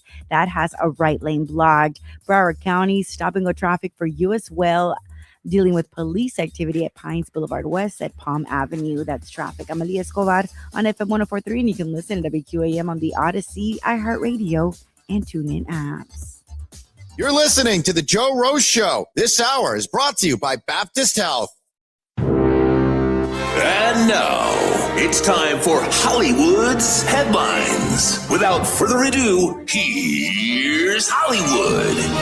All right, Woody, what do you have for us today? All right, Joe, we have a couple of giveaways that we're doing, so I'm going to let people know about those towards the end of this thing here. But let's get started with some headlines here. And good news for Xfinity customers. NFL Network and NFL Red Zone will be returning to Xfinity as Disney and Comcast settle a long-going dispute here. So this you're an Xfinity guy, right? So this is good news. Is that why I noticed NFL Network was on last night? Yeah, it just. Oh my God! Yeah, it just came back. I literally went by it, on my way, and I was clicking up the ladder, and I go, "Wow, NFL Network's back." Yeah, and Red Zone back as well. Now this is all under the ESPN umbrella here, so I don't know what. Hopefully, Red Zone stays the same. I imagine it will, but ESPN's got their paws on it now, so who knows, Joe? But everybody got bills to pay, right? Yeah. No, it was funny. We were talking earlier. Like it seems like everyone's taking swipes at ESPN now, and some of their talent or lack thereof. I don't know, man. Then they always get on the 3 or 4 guys that make the most money, right? They're all ripping those guys. Well, Stephen A. seems like he's kind of fading a little bit, right? Not really. Like his act is kind of old. Oh, I don't know. I don't know. It seems that way to me, but that's I don't know. I know Michael Wilbon have said some things now, so everybody's all fired up about what Michael Wilbon had to say about Stephen A. and McAfee, and he hasn't had a chance to watch, or that's not his cup of tea, McAfee style of show. Yeah. That's always good when somebody from ESPN says something about somebody else. Yeah, right. All right, Joe. We had an amazing amount of people watch the Hall of Fame game. We talked about it and how it's not the best football game out there, but I thought it was a good one. It was a good game. 7 million people tune into this game, Joe. That's 7 million people that just needed a football fix. It's yeah. I mean, that's insane. That's the most since looks like 2021, where they had 7 million. But I got to tell you, it's amazing. Didn't the first round of the draft do like some stupid number too? Yeah. Well, here's a comparison for you, Joe. For comparison, the most watched NBA regular season game last season was 7.7 million viewers for Lakers and Warriors on Christmas Day. Major League Baseball's largest regular season audience in 2025 was Red Sox Yankees. That had just over 3 million viewers. Oh, man. I got the point, Woody. Stanley Cup final, Joe, in 2026, 5.2 million viewers average per game. We had 7 million watch that game. Watch the Hall of Fame. And game. most of the people, 7 million who watched that game, did not know a lot of the players that were playing in that game. Unless it was in your backyard and you've been following it up close and the battles for 2 and 3 and all those things. Crazy. All right. Here in the NBA, Joe, looks like we're going to have a bidding war for Nikola Jokic. He's in the final season of his current NBA contract, and some businessman in Greece who owns something basketball club in Athens said he has made a proposal here to Jokic, try to lure him away from the Nuggets. What can you pay him to even come close? It's going to have to be a big number because Jokic is going to be eligible to sign a 5-year, $359.5 million extension with the Nuggets in July of 2027. That would be the largest in NBA history. Yeah, I love Denver. I think it'll be just fine. He doesn't seem to be too crazy about basketball in general. I don't buy that. I get that vibe from him. I don't buy that. You can't be that good. I don't remember we won the championship, but he just acted like, I don't care. I just want to go home. I don't know the way he plays, man. Does that guy look like you can't be that good and not? You just can't be that good and not. Doesn't seem like he's all in. I guess I don't know. Come on, I think maybe he's looking, going, I can't win with this team. San Antonio and OKC are better than we are. There's nothing I can do about it, but I'm going to get mine. Yeah. I'm going to make sure every night they know that I'm a damn MVP guy. That's a lot of money coming to that guy. And our final one here, Joe, not always good from the sports card world. I don't know if you probably didn't see this video, but there's a video that's been circulating for a little bit now on social media of a father-son duo at a card show, the national card show here, and they sneaked their hands into one of these display cases, and they swiped a $12,000 Patrick Mahomes card. Patrick Mahomes got $12,000 card too. Oh yeah, that's a lower end. Patrick Mahomes, Joe. Jeez. But yeah, anyway, the video shows the dad and the kid kind of doing it as like a team. So the kid was in on the crime too? So this guy obviously didn't realize that places have cameras. Wow, that's shocking. Right. Yeah, shocking these days, right? So the police have charged the man with contributing to the delinquency of a minor after they recovered the card valued at $12,000. Damn. Yeah, it's pretty embarrassing stuff here. That's The guy who he stole the card from declined to press charges. He just want the card back. He got his card back. So I guess that's all this guy's going to be charged with here, but not the best parenting. Can you imagine going home and telling the wife about that one? Yeah, me and the kid stole this card. We were going to look at maybe buying some, but what the hell? We stole one. We got caught though. Yeah, that probably wouldn't go over well at home. No. All right, Joe. Yeah, we have a lot of crazy stories, Woody. There is a lot of crazy stuff going on here. Let's get to something better here. We have 2 giveaways going on right now. All right. First, I'm going to tell you about this one. Kiss Country has Stars and Strings this November at Hard Rock Live, Seminole Hard Rock Hotel and Casino in Hollywood, featuring Lee Bryce, Kane Brown, Brantley Gilbert, Brandon Lake, and Stephen Wilson Jr. If you want to win tickets, you could text the word strings to 20357. That is strings to 20357. For more info, WQM.com. It's a text contest. Message data rates apply. Don't text and drive. Now, we're not teasing everybody where 99.9 gets all the winners. We're going to have some winners here, or no? This is our contest on our own. Okay. Yeah, this is just us. Don't tease us. That's all. Yeah. And Don't then tease us, bro. we officially have our giveaway up for the hobby card show as well. That is on WQAM.com. You can go to the contest page, and you can put your email in. You can sign up, Joe, and you're going to get VIP passes.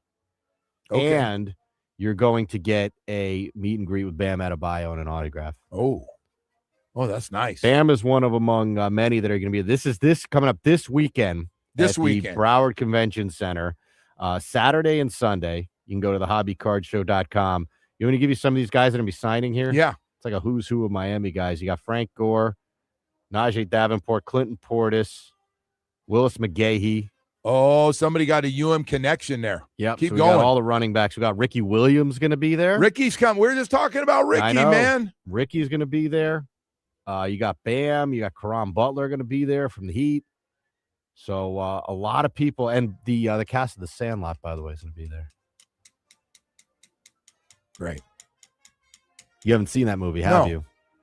I find that so weird. You haven't seen that movie. It's such a generational baseball movie. Like, you didn't watch it with your kid ever? No, never. All right. Go ahead and rip me because I didn't see it for some No, reason. I'm just saying Leon loves that Go movie. ahead. Like everyone loves The Well, because Sandlot. Leon likes it, I'm supposed to like Everyone it. loves The Sandlot. It's Don't it's do that. universally loved. You're the one I started working on. Everybody or nobody or everybody likes that. I don't think there's one person. Maybe that I'd like it. I dislikes just The haven't Sandlot. seen it, Jerky. Yeah, there's not one person that dislikes The Sandlot. Man, it's a good baseball movie, man. You why don't you watch that today on your flight? See if you can get that on your your iPad or something. But anyway, we have the contest. I'm having a lot of problems with that, man, and you got to get on me about that. I know. We're working on it. WQAM.com. We got the contest page up right now, so you can go and you can register. And I'm gonna have a table out there this weekend. You can come see me and the kids. Man, people drive from all over just to have that experience right there. That may be so. Yeah. We got to get you some autographed Joe merchandise out there. We'll really be in business. Yeah. I have a couple of my cards for 2 cents each, man. Yeah. You'll get rich. All right, 8 o'clock hours coming up here. Omar Kelly's going to join us, Miami Herald Dolphins columnist, on his way up to Washington as well. Atlantic Men's Clinic, ED and low T is nothing to mess with. Nothing to mess with. And if you're going through it, and you will go through it, guys, no matter who you are, sometimes in your late 30s, early 40s, half the men in their 50s, but ED is going to happen to every guy out there. And low T, well, that's a slam dunk that everybody's going to get that, to the point that one day you just said, you know what? I don't feel like doing anything except sitting on this couch and gaining 25 pounds. That's what I'm going to keep eating, the same amount of food, but I'm not going to exercise. I'm not burning anything. I'm not burning calories, man. Hey, if you're in that funk right now and all of a sudden you're starting to change your life, and a combination of energy level shot and sex drive is gone, happened 2 years ago to me. And I got to tell you, man, it was the low T I could deal with okay for a while, but the ED is a different deal. That was a tough one, man. That is something that really messes with you. So I set up an appointment to go to Atlantic Men's Clinic. I had a great experience. I did. Got the PSA test, met with their professional staff, and, man, they are so good. Put me on a program after looking at the numbers, and said it's about ready to leave. Say goodbye to low T and ED because they're going to be gone for good. As long as you stay on this program, you are good to go. And, man, I got to tell you, fantastic results. I'm talking about turning back the clock years and years and years. I really am. And if you're going through it and it's something, that dirty little secret you want to get rid of, set up that first appointment with Atlantic Men's Clinic. It's gone. It's gone just like that. If your energy level is starting to make you grumpy and you're tired all the time, and your family and everybody's noticed, even on your vacation, you don't want to do things that you used to do, and you're blaming age, stop it. You don't have to. Set up that first appointment, 877-455-7300. It'll be the most important one, because once you get there and you got to make a decision, you should do it because it works. 7 locations in South Florida to serve you. Brand new location in Hollywood. I go to Plantation. You can go to AtlanticMen'sClinic.com and get more information. But I'm telling you this right now, Atlantic Men's Clinic works like nobody's business.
WQAM-FM and HD1 Miramar, Miami, Fort Lauderdale. WQAM-AM Miami, an Odyssey sports station. The home of champions. Home of the 5-time national champion Miami Hurricanes. The back-to-back Stanley Cup champion Florida Panthers. The 3-time NBA champion Miami Heat. Miami Hurricanes basketball. And now, the new home of the 2-time World Series winner Miami Marlins. Powered by Anajar and Levine Accident Attorneys. Call 1-800-747-FREE. That's 1-800-747-3733.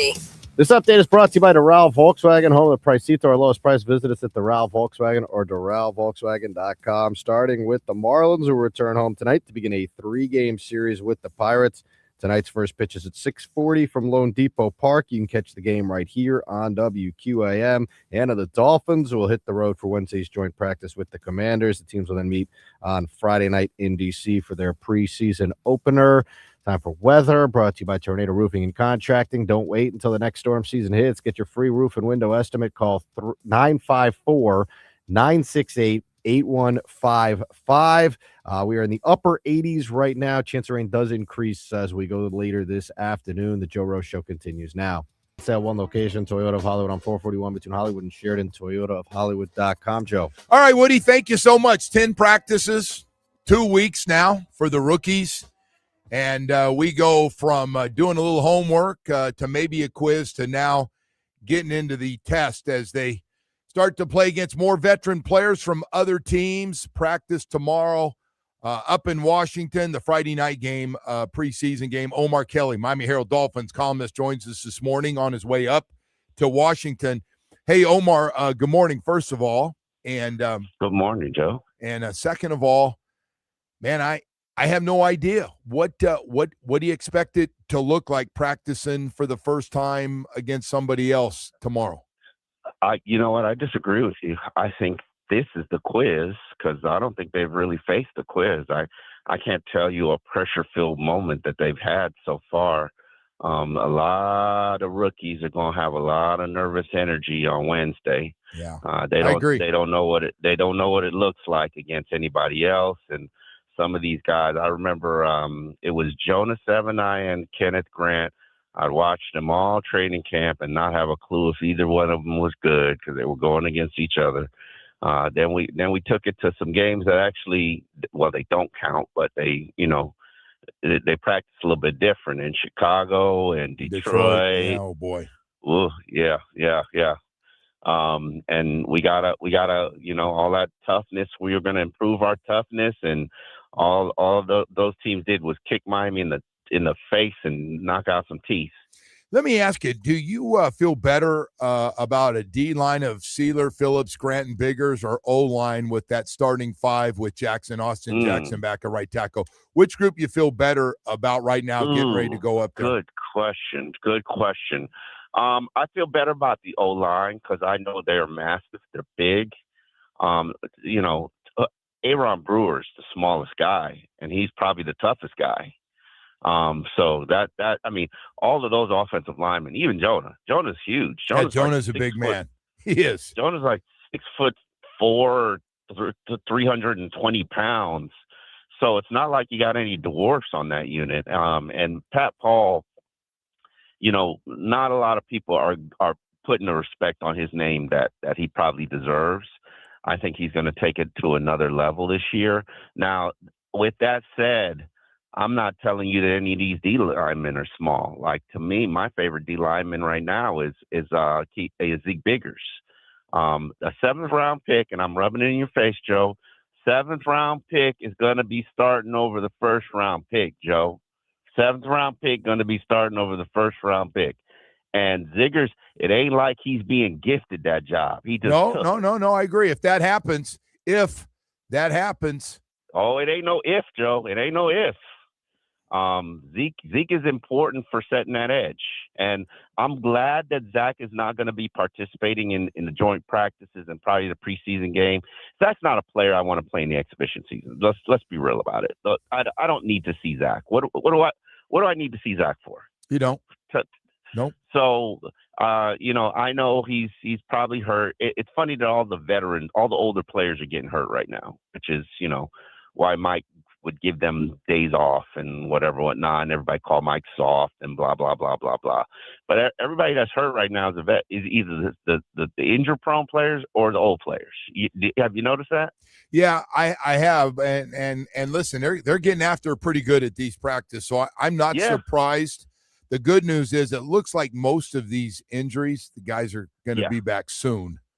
So that's a good news. Yeah, but it's football, Joe. You know what's gonna happen when what's gonna happen when we play on Friday. Two guys are gonna be done for the season.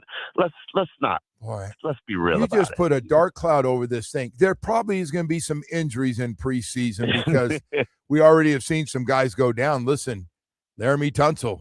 Look at Washington, the news they get right off the bat. That was Imagine if your season started with your franchise left tackle suffering a season-ending injury. That's right, highest paid left tackle who's a good player and you're really counting on. Hey, speaking of tackles, Caden Wallace. How do I look into the trade for 28 and 29 late draft picks? That tells me they were really looking for some depth on this team and not happy with what they have. Is that how you read into it? They were thirsty, Joe. They were that guy at 3 a.m. in Tootsie.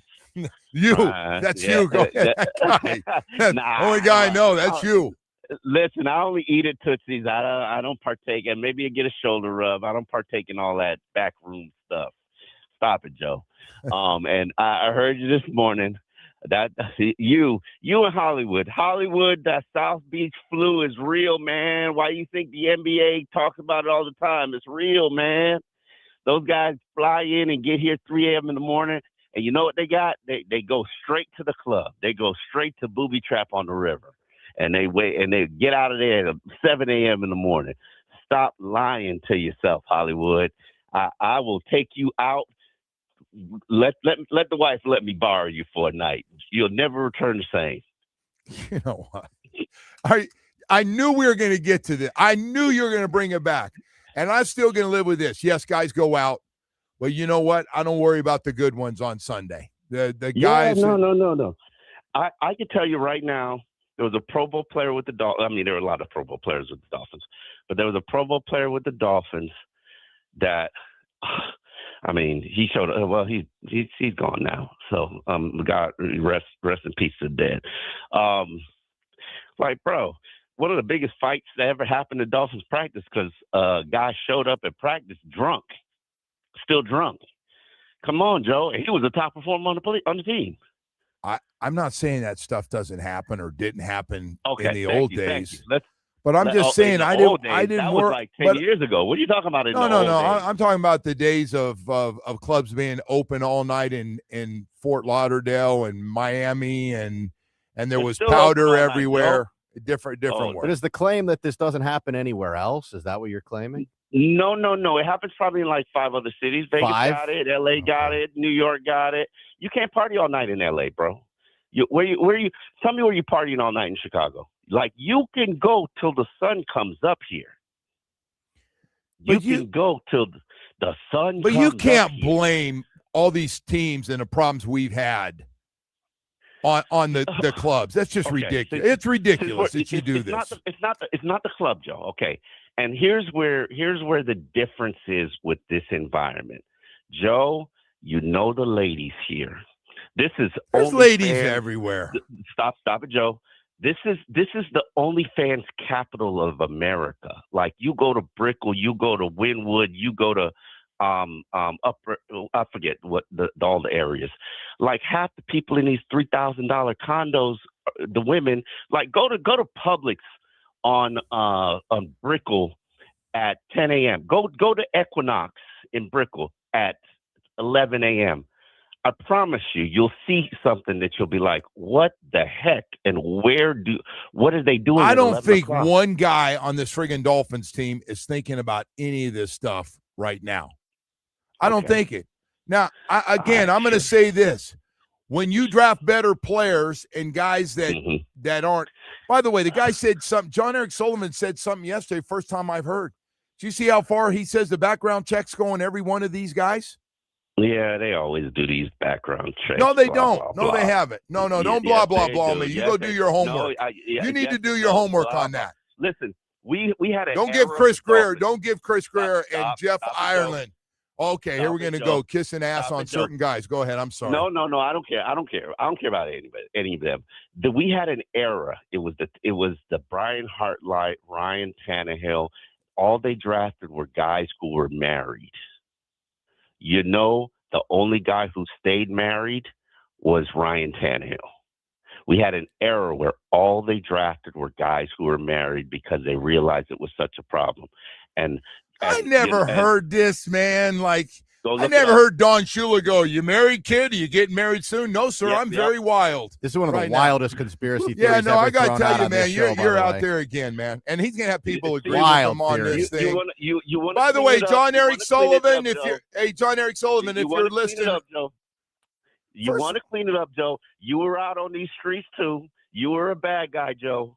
You were distracted, Joe. Don't start. Let's not start. You were out there at everybody's club, Joe, taking everybody's girls. You were the guy who probably got threatened. Don Shula told you to stay out the clubs, Joe. Don't act like you weren't. I was not that guy. I mean, I did go to the clubs, don't get me wrong, but I got to tell you something, man.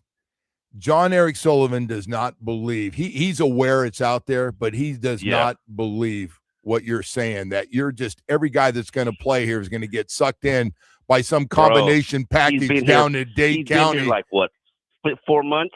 He's been around. He's been down here. His father grew up down here. He's very aware of this area. He goes, "Hey, by the way, so Stephen Ross tells everybody and Danny and they go, look at man, you take the job, but we got to tell you, you're gonna have a hard time because our guys like to get out there and party and bang them two at a time, man." Come on, Omar, stop it. I didn't say anything about doing them two at a time, Joe. Listen, what happens at I don't know what this has to do with this team right now. Where I was going, and you got so caught up in that question yesterday. I knew it. No. I'm fine. I didn't listen. It's a factor. It's not a variable. It's a factor. The problem that we have right now in this market, in this environment, is that players are a little soft mentally, and we're dealing with that now. Players just and John Eric Sullivan. I wish you play that audio. Not John Eric Sullivan. Hafley talked about it. Social media is eating these guys up. Okay. And this is and trust me, I think New York is probably even worse. You got to get good players first of all. More than anything else, you got to get really good players. Yeah. The last GM, that's problem number one. He wasn't good enough at evaluating his players. He wasn't good enough. Like we could blame this problem on Mike and how Mike was soft and blah blah blah. That wasn't a problem with this team. The GM was not good enough at evaluating talent. Sorry, it just come on. We got 6 guys on this team from his last 7 drafts. It's probably 8. Come on. But I got to tell you, man, I'm going to tell you the other part of this too. I still believe this.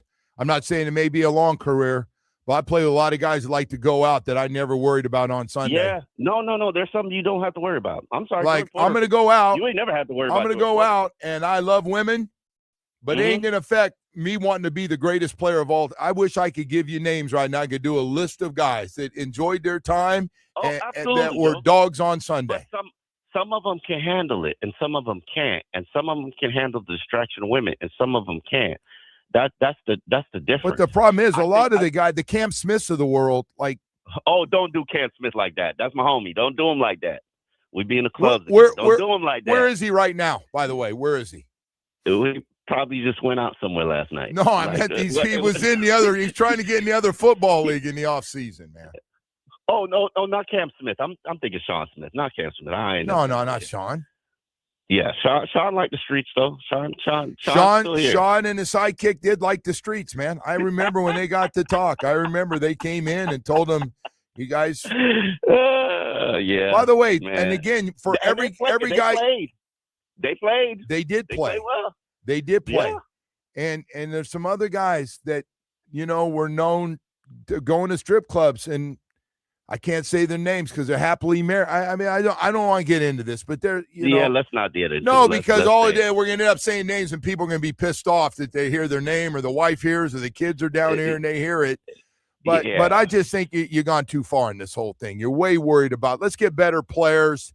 That's a start. Get better quarterback play. I mean, 20 years we got mediocre quarterback play for 20 years, Joe. Like you know. How do you feel about Malik? How do you feel about Malik? I'm a lot higher than him than I was in OTAs. Okay, that's fair. So am I. That's fair. Got everything. He's got everything he needs to be good, except for talent around him.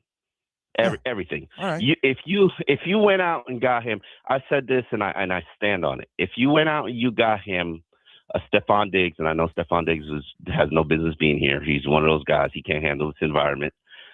You got him a Stephon Diggs and you got him a Jonnu Smith.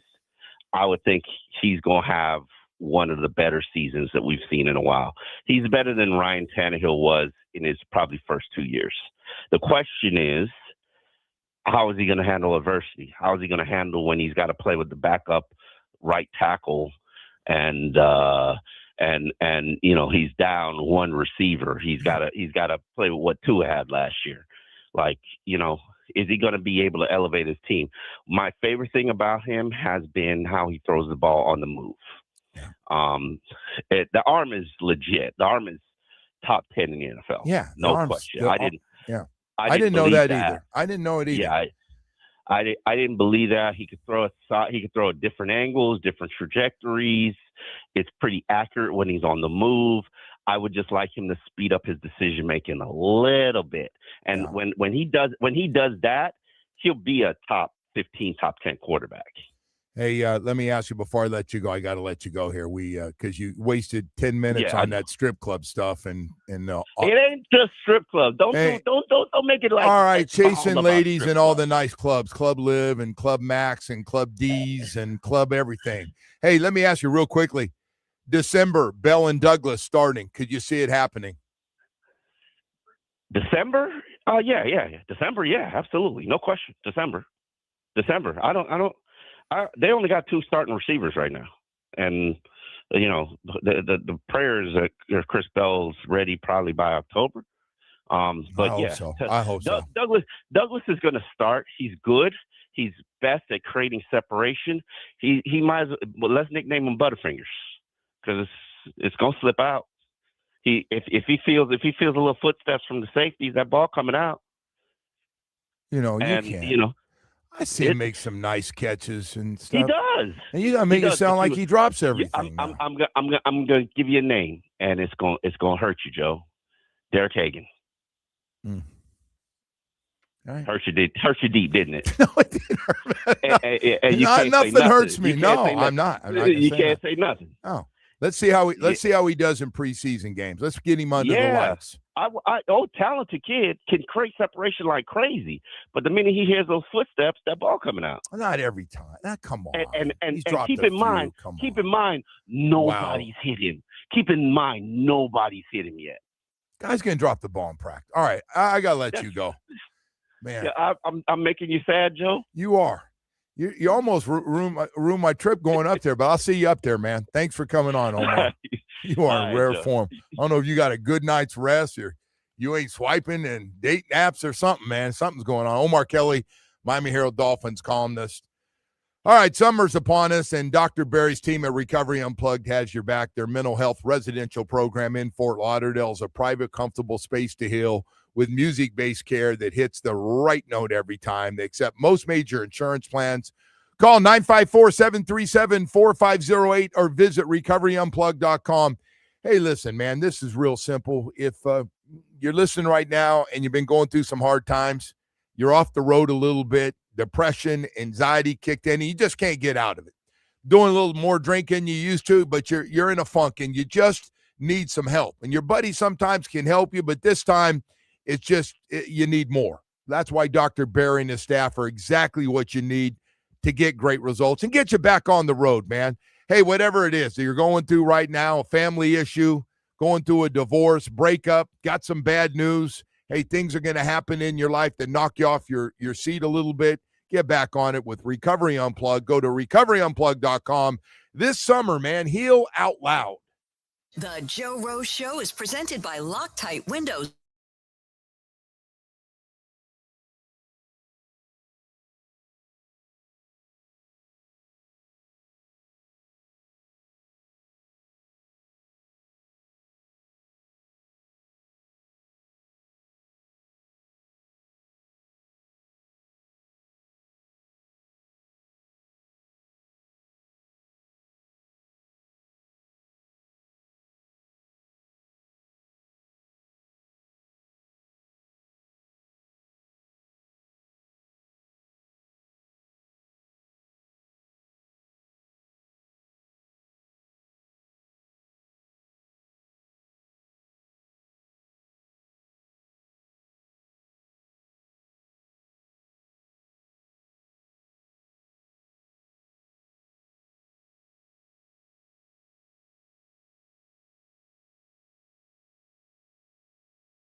We had a zillion things to talk about, and he's on this thing about these guys staying out all night in clubs. I got to tell you, the not one guy thinking about those clubs right now is they're getting ready to have a little practice today and then hitting the road. There won't be anybody during camp. Yeah. I think because Omar's doing it these days. Like he thinks everyone's doing it. I don't think he does it that much. I don't know how often he goes out, but come on. He's trying to bring me into that. I'm not. I haven't seen 3 in the morning in a long time, man. Come on. Oh, I've seen 3 in the morning the other way. Yeah. Getting up. But, yeah. Yeah, I'm going to pass on that. Yeah. I got to tell you, man. I will try those chicken wings that he raves about one day. But we got a lot more problems than guys that stay out late.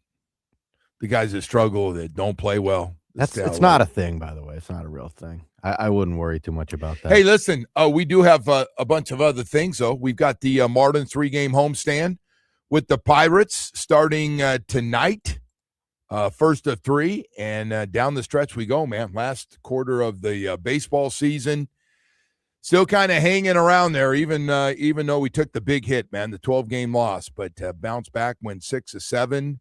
They just been on all over. You try to figure this team out, and ready for some of these promotions they got? Yeah, what do you here? got? We got 4 for 44s coming up. You got the 2 for 25 tonight. 2 tickets and 2 beers in the Bullpen Bar and Grill. It's also Salute and Serve presented by Loan Depot. First responders get 2 complimentary tickets.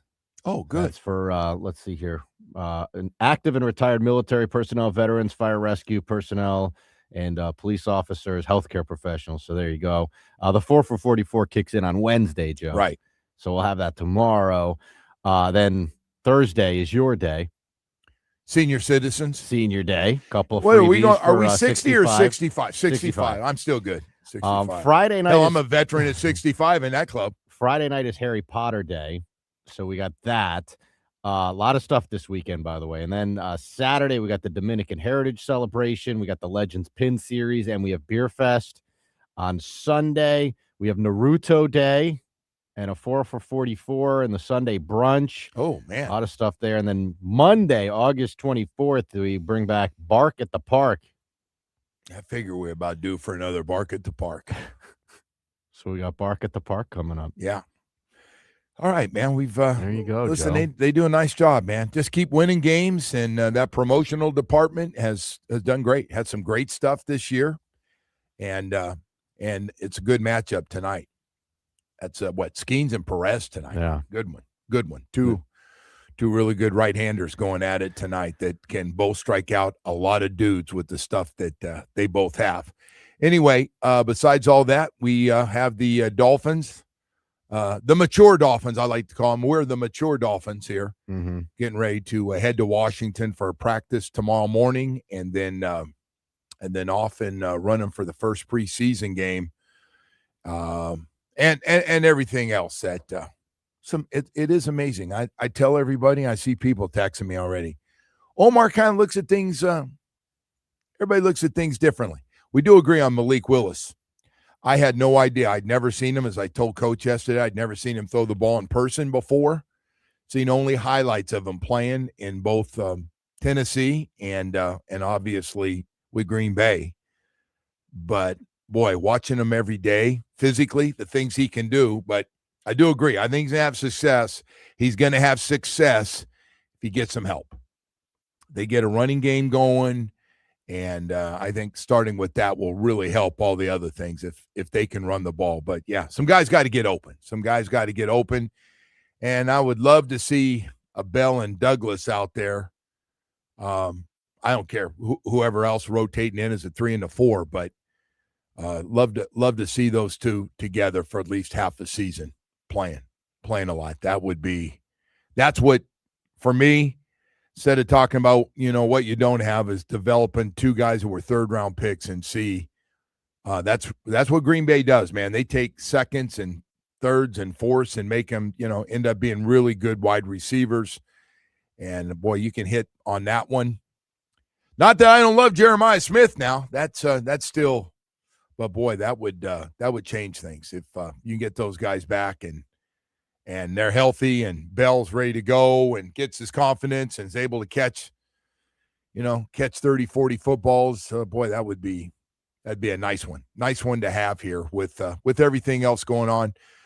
And then we'll see what, again, all the other players are still going to be added to this team. I just think there's a lot of work and a lot more guys that they're looking going, nah, this is not, this hasn't worked so far in 2 weeks. We're going to still try to upgrade some of this. They've added some guys on recently that may not be here very long. If it doesn't go well, they'll continue to look at guys that get cut and, from teams. And then, well, I can't say it enough, Woody. When those final cuts are made and everybody has to get down to 53, that's when the what's going to hit the fan, and you start putting guys out on practice squads, because you can pick a guy up off anybody's practice squad and you can put him on your 53-man roster. And I'm not saying what the number is, but there's going to be some guys that fall under those lists that we're going to grab, that we will grab to try to get this from 45 to 53, man. I would say nobody is safe right now on that team with going forward on this whole thing. We've got all kinds of news and all kinds of stuff going on here. We're a little bit behind with Omar, who will be up in Washington, and you can see all his stuff. They got party scene up there. You think he's going to get after it? No. By the way, I got some NBA news for you when we come back here. Oh, good. We got some games starting to trickle out here. You have some good stuff. You do. Christmas Day is going to be good. You have some great news there. Hey, I got some great news too. I hope you never have to go through it. I hope you never have a slip and fall or an automobile accident where you're in pain. I hope. But I got to tell you, after listening to the story a couple days ago, that somebody that made a switch from another law firm to go to Harvey Cohn and Gary Judah, it made me feel good, but I wasn't surprised because I've heard it a few times now where, hey, you know what? I took you up on it, and Harvey shook my hand and talked to me, and we were off and running, man. And I go, where's all the other attorneys, like all the other law firms I talked to? They go, we don't do that. It's just us. This is how we do our business. That's right. Personal injury attorneys who are ready, man. They're partners and ready to make sure you have a great experience, who will handle your case from start to finish. More than 30 years of experience, big enough to go to trial and get you multi-million-dollar results, and small enough just to call you back. They think communication is very important. And I tell everybody, don't listen to what I have to say. Go to ConanJudah.com and read the reviews. Partners who you can always reach. People that said, man, the personal touch, the updates on our case, all those things are so important. I felt like we were their only clients. It felt so good. And I go, man, that's what it's all about. And you know what? Knowing those guys and are friends of mine, and they're great guys, man. They're great guys who really do care. Really do care. Go to ConanJudah.com, 866-FAIR-FEE. Remember this, they don't pay other lawyers to do the work you hire them to do. And if you're going through that with another law firm right now and you feel like the handoff and the person you've been assigned to is not doing what they're supposed to, come over and see Harvey and Gary. I know you'll like their work.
and TuneIn apps.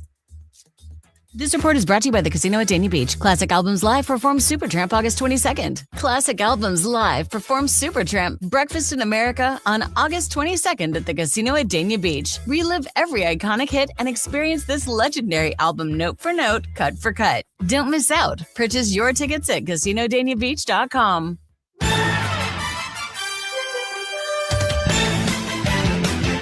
Man, I love that.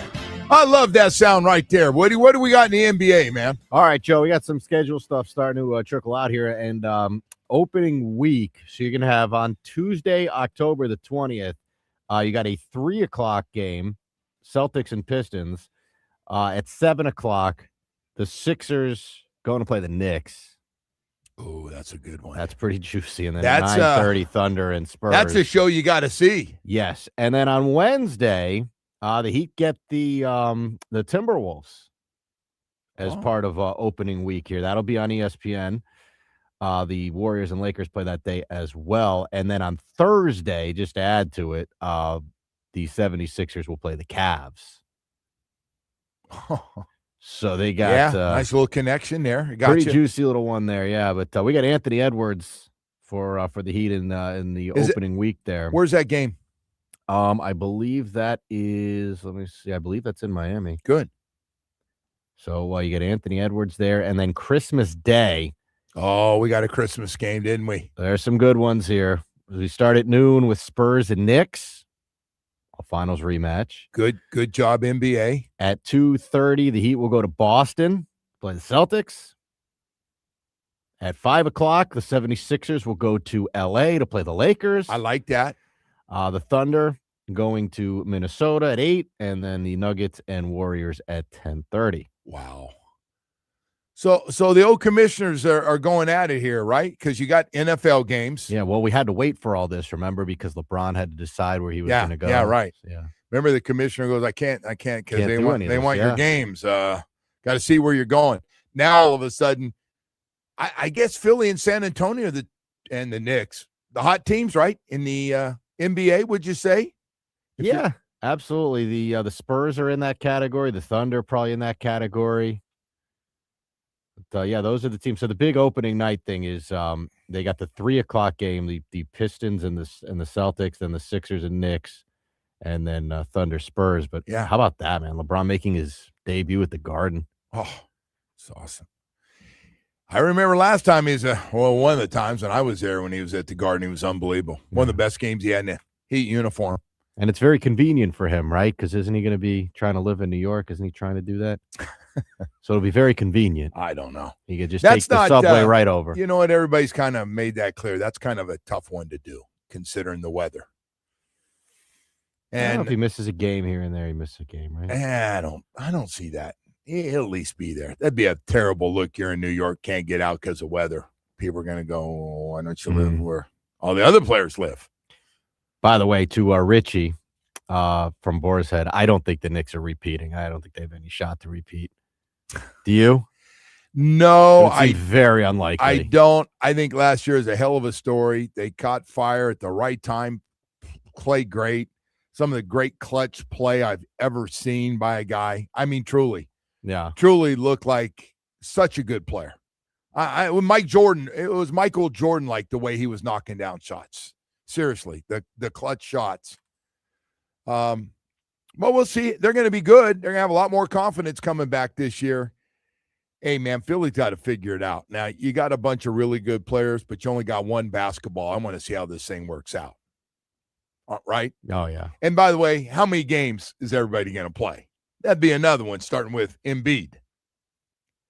But yeah, it's a great schedule. I'm guessing the Heat can have a lot of games on national they just TV. put out a whole graphic here with the Heat game, and they got Giannis and Bam in the photo. And do you know who they would have for? We were going to put LeBron in there too if he would have been the third guy. But they got Anthony Edwards, and you know who else is making their debut? Kind of adds a little to this game. That's scumbag LaMelo Ball. Oh, that's right. Yeah. Why'd you call him a scumbag? Because he intentionally tried to hurt Bam in the playoffs, remember, and didn't get in trouble for it. I thought his old man did something. I was just trying to figure out. Okay, you're right. No. You're a little dirty. You're just right. a little bit. You're a little. Scumball, though? Yeah. Okay. Yeah. I labeled him with that. I'm comfortable with that. It is nice that we have some national games back. Yeah. I'm guessing they'll have a lot of them. Yeah. Yeah, that's going to be fun. Hey, we'll see how this thing looks. We still haven't finished out I just realized DeMar DeRozan still hasn't signed with anybody. Yeah, because he's 45 years old. Somebody just texted in, why are we acting like anybody cares about the schedule of the NBA games? The players don't care.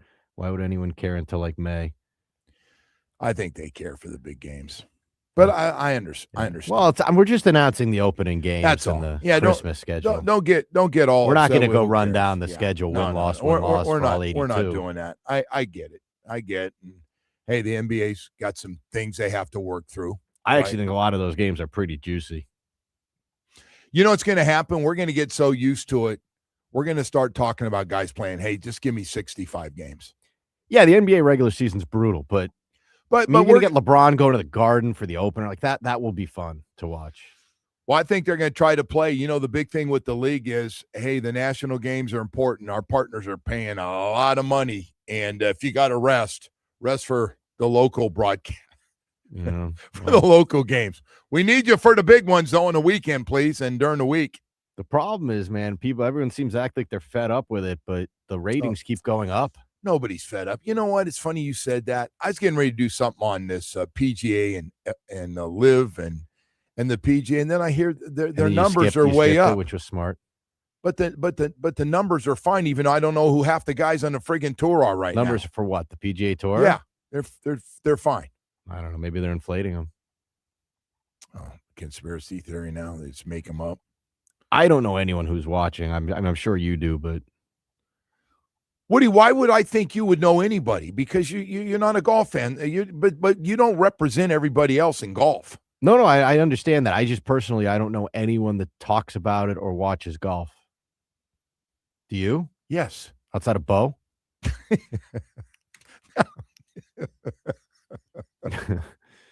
You know what? Bo's into some weird stuff. What was Bo I told Bo, into? I told Bo to he could punch you in the face one time. Just once though, because I don't want you to break his hand. Oh God. Nobody cares about golf.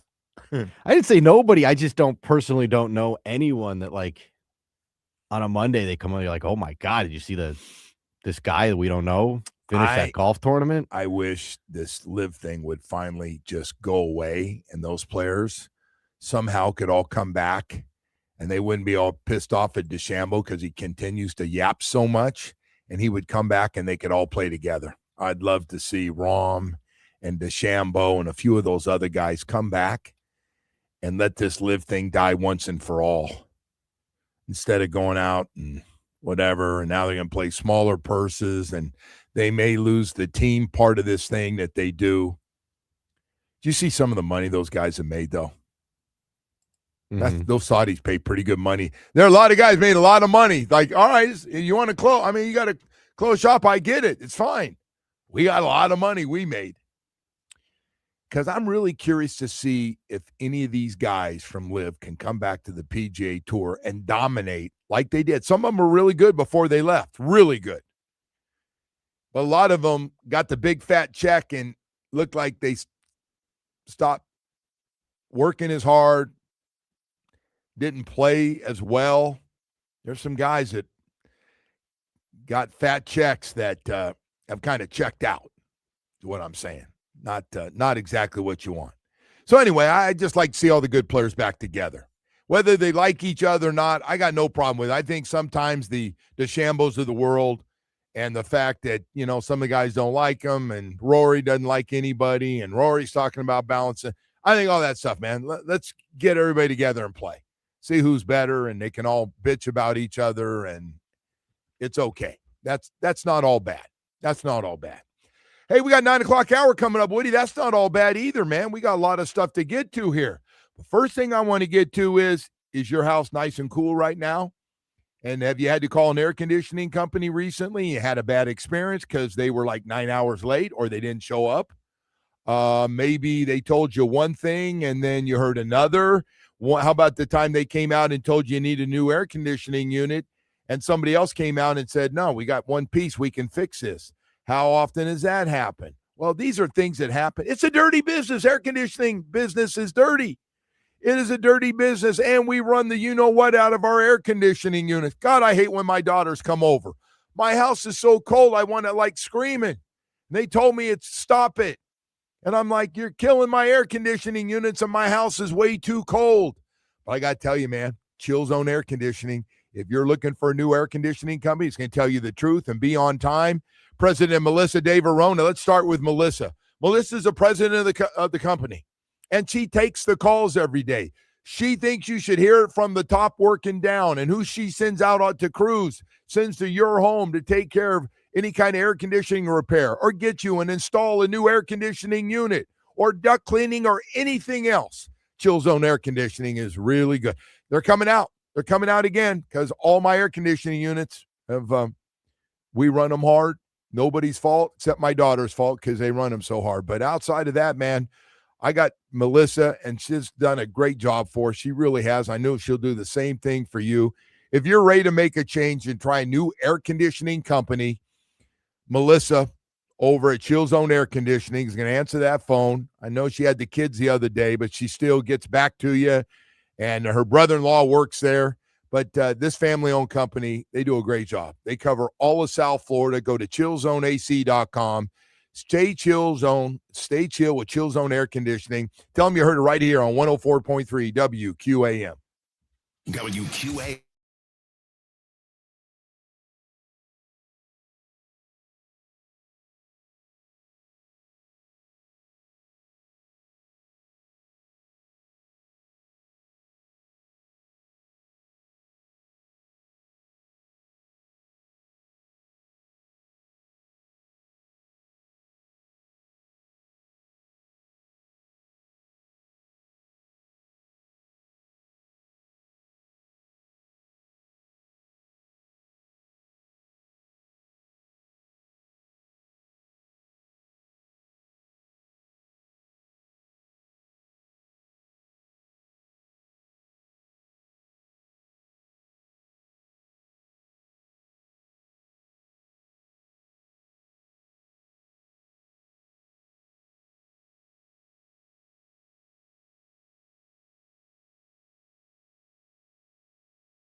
Sports lives here. Powered by Anajar and Levine Accident Attorneys. Call 1-800-747-FREE. That's 1-800-747-3733.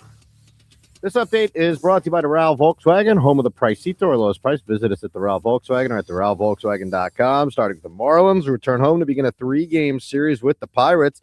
Tonight's first pitch is at 6:40 from Lone Depot Park. You can catch the game right here on WQAM. And the Dolphins will hit the road for Wednesday's joint practice with the Commanders. The teams will meet on Friday night in D.C. for the preseason opener. Time for weather brought to you by Tornado Roofing and Contracting, protecting your home before the next storm. Get your free roof and window estimate. Call 954-968-8155. The chance of rain increases a little bit here this afternoon, Joe. We're going to get into the mid to higher 90s as the day progresses here. You want me to get you up to date on our contest real quick? Yeah, go ahead. All right. Get all the business out of the way. We got Kiss Country. They got Stars and Strings November coming up here at the Hard Rock Live Seminole Hard Rock Hotel and Casino in Hollywood, featuring Lee Bryce, Kane Brown, Brantley Gilbert, Brandon Lake, and Stephen Wilson Jr. We have a chance for you to win tickets to go. Text the word strings to 20357. That is strings to 20357, and you are entered. You can go to WQAM.com for more info. This is a text contest. Message data rates apply. Do not text and drive. And we also now, Joe, have our giveaway up on WQAM.com, where you can register to win VIP tickets to the Hobby Card Show, which is coming up this weekend at the Broward County Convention Center. You said that's a big one, huh? That's a big card one. show. Okay. Yeah, it's a big one. We got a lot of guys that are going to be signing, including Bam Adebayo. So if you win the VIP passes, they are going to throw in a meet and greet and an autograph with Bam. Who are some of the UM guys? You had a bunch of really good UM Yeah, players basically coming. every running back that's been through there. Clinton Portis, Frank Gore, Najee Davenport, Willis McGahee. He is on there. Ricky Williams is going to be there. Bam, Karan Butler going to be there. Brett Romberg going to be there. The cast of The Sandlot, which I know you haven't seen. Someone was ripping you earlier, not seeing The Sandlot, by the way, but that's okay. I get ripped for a lot of things these days, Woody. It's okay. Hey, we are going to have some special giveaways out there, by the way. Perhaps we have these signed Joe Rose cards here. Well, they got great value right now. Were you surprised when I showed you that on eBay? They're up to 10 cents. No, they're not. They were selling for in the high 20s plus shipping. Might have a little business on our hands here, Joe. That's pretty cool. They got Ricky back in town and all those great UM. By the way, those guys are all good too, man, in the NFL. It is amazing. All those guys, especially from before, all of them that would come out of that school ended up being really good in the NFL. I think wasn't Frank a third-round pick because of knees? And he goes on to have a Hall of Fame kind of career. He's going to be in a Hall of Fame some point. Second leading all time, right? In yards? Did he get to 2 or 3? I don't know. He's up there. Yeah, he's up there. But all those guys played forever. So good. Clint Portis had a hell of a career too, and all those guys, South Florida guys, starting to feel like that again down there in Coral Gables. Yes, it is a little bit. It does feel that way, with more coming. Yeah, tying up a lot of the 5-star guys, except one. One at St. Thomas going to A&M as of right now is going to Texas A&M. So apparently, St. Thomas Aquinas is loaded down with talent. So we got a lot of news, and boy, I got what a reaction I get from Omar Kelly with this. No matter where we were going to go, he was going to get it back to that. He is convinced that no matter who is here in the big picture, he's convinced that no matter who we draft or is here, is going to get sucked up by beautiful women in South Florida. He didn't even say it wasn't even the strip clubs. He just said the clubs will get them all. And it's like, huh? Where'd that come from? There are beautiful women everywhere. Every city has beautiful women. I know, maybe not as many in the combination packages that we offer here in South Florida. We do have some fantastic combinations. Why are you letting him do this to you again? Because he can't get off the thing, and then The people GM respond to it. The GM answered the question beautifully yesterday when you asked him. And he said, basically took it on his shoulders, right? He said, if I'm bringing in the right guys and if I'm doing my job correctly, that's not a problem. I'll tell you one place that Omar and I disagree. We have not in the past done a very good job with background checks. I don't care what anybody says. We have done a horse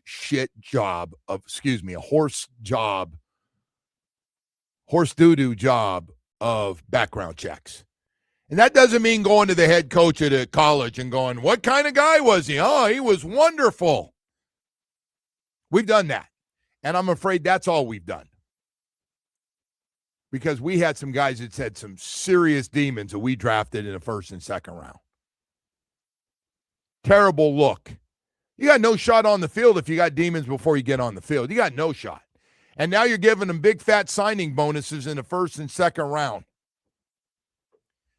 I think Cam Smith got a $6 million signing bonus. How about that, Woody? $6 million to do absolutely nothing here.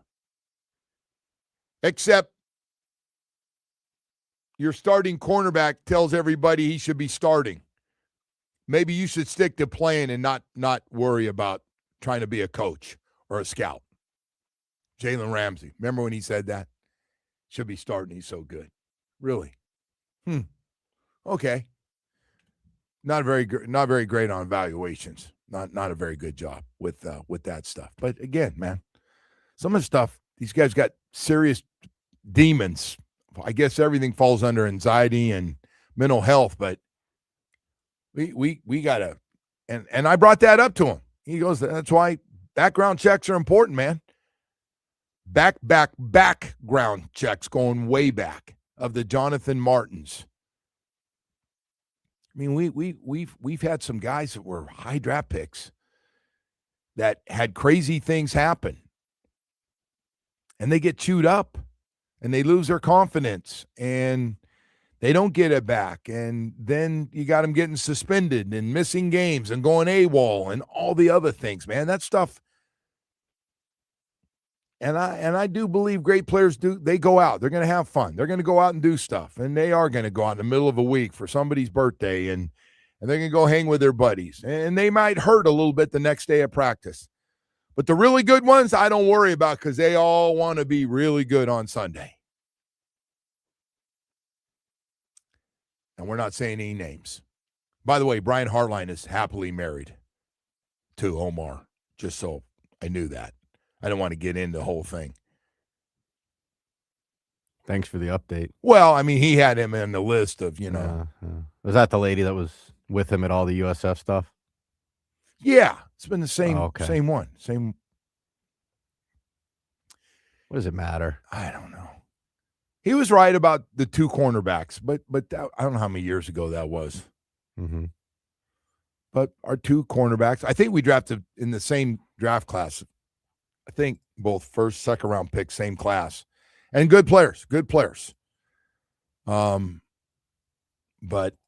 they went out. Yeah, everybody knew they went out, and they did have alcohol in their breath the next day from sitting there and drinking. And some guys did jump them and confront them on it and said it's not acceptable.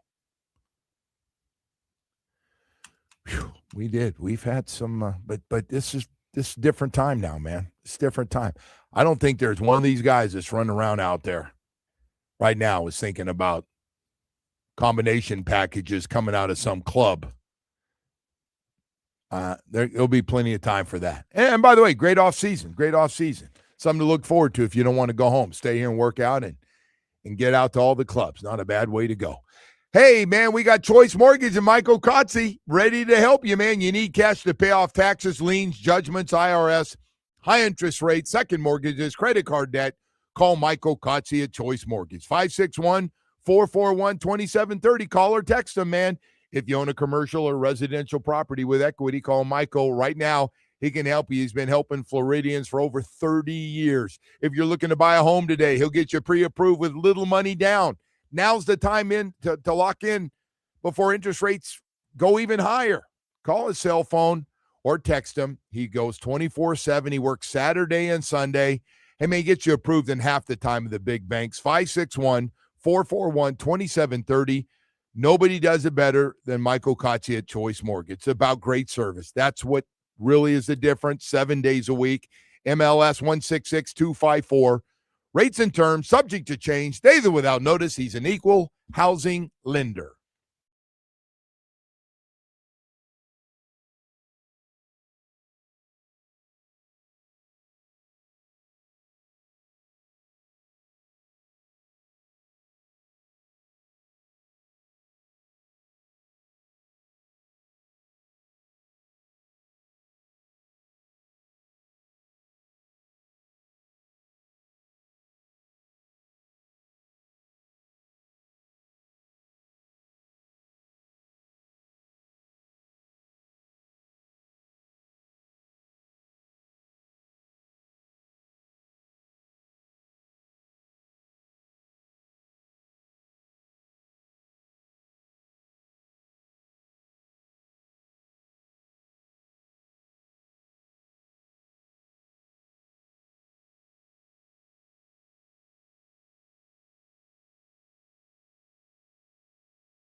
eastbound. This is right as you approach the turnpike. That's traffic. I'm Elia Escobar on FM 1043, and you can listen at WQAM on the Odyssey, iHeartRadio, and TuneIn apps. This report is brought to you by the Casino at Dania Beach. Classic Albums Live performs Supertramp August 22nd. Classic Albums Live performs Supertramp Breakfast in America on August 22nd at the Casino at Dania Beach. Relive every iconic hit and experience this legendary album note for note, cut for cut. Don't miss out. Purchase your tickets at CasinoDaniaBeach.com.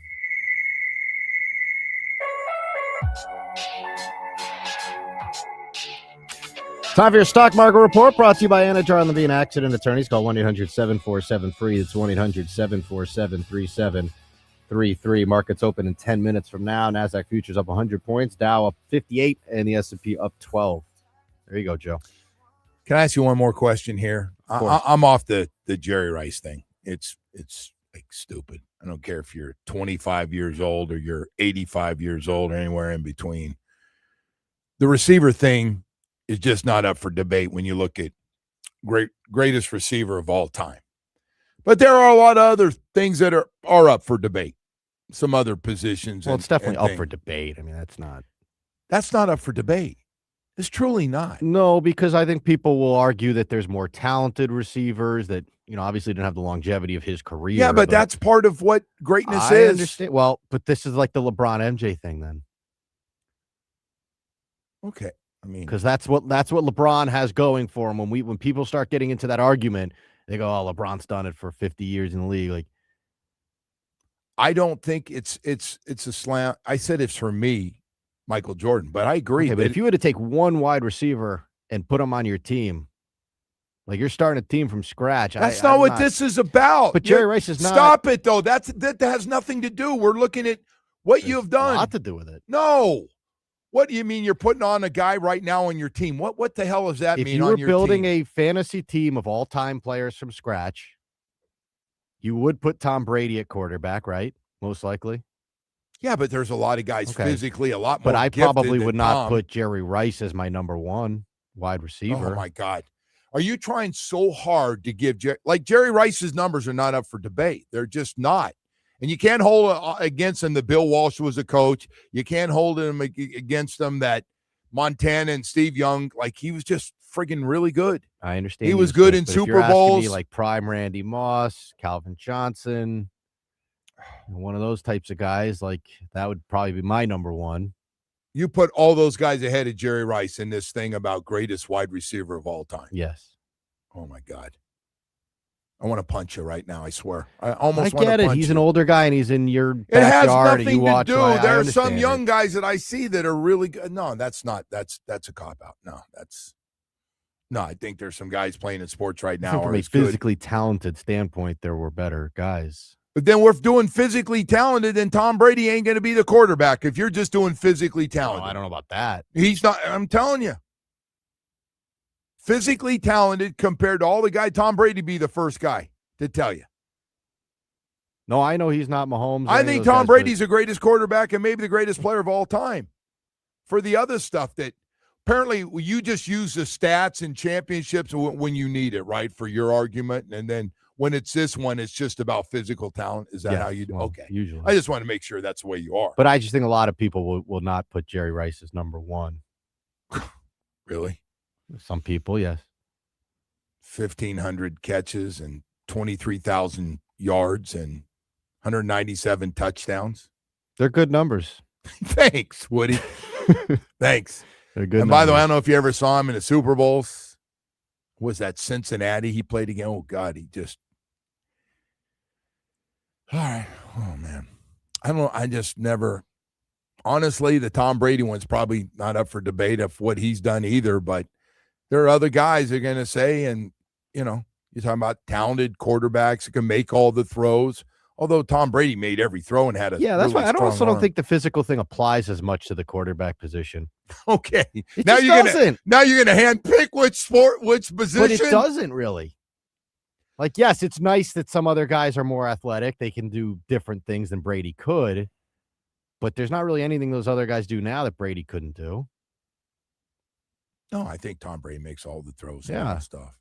So, as far as a quarterback goes, like I think Brady had the physical tools. he doesn't have Tom Brady doesn't He's have not going the to take talent. off and run. No. He doesn't have the talent of the two guys that are at the top of the list right now. I don't think he has that talent. Josh Allen? Josh Allen and Mahomes. Okay. Oh, now it counts again.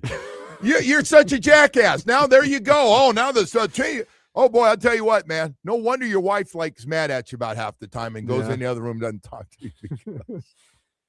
You are beautiful, man. You are beautiful. All right. I'm never doing the thing with you ever again. I'll never bring this stuff up who was it? again. LaShawn McCoy got you all riled up? No. Actually, it was the Ben Roethlisberger one is the one I was going to talk about. Eli Manning, Phillip Rivers, and Ben Roethlisberger all in the same class. It was a good class. I mean, those guys are all really good quarterbacks in 04. Yeah, but really good is not Hall of Fame. I know, right? That's get the it. problem. I know. Although Eli Manning, I would think would be a slam dunk, but Eli Manning, Ben Roethlisberger's done more than Eli Manning. He's won 2 Super Bowls and he got a lot more yards. 2 Super Bowls should probably get you there, don't you think? Just about. I don't know. These guys are arguing that Ben shouldn't get in, and Eli. A lot of people don't think Eli should get in, and Phillip Rivers is just stats.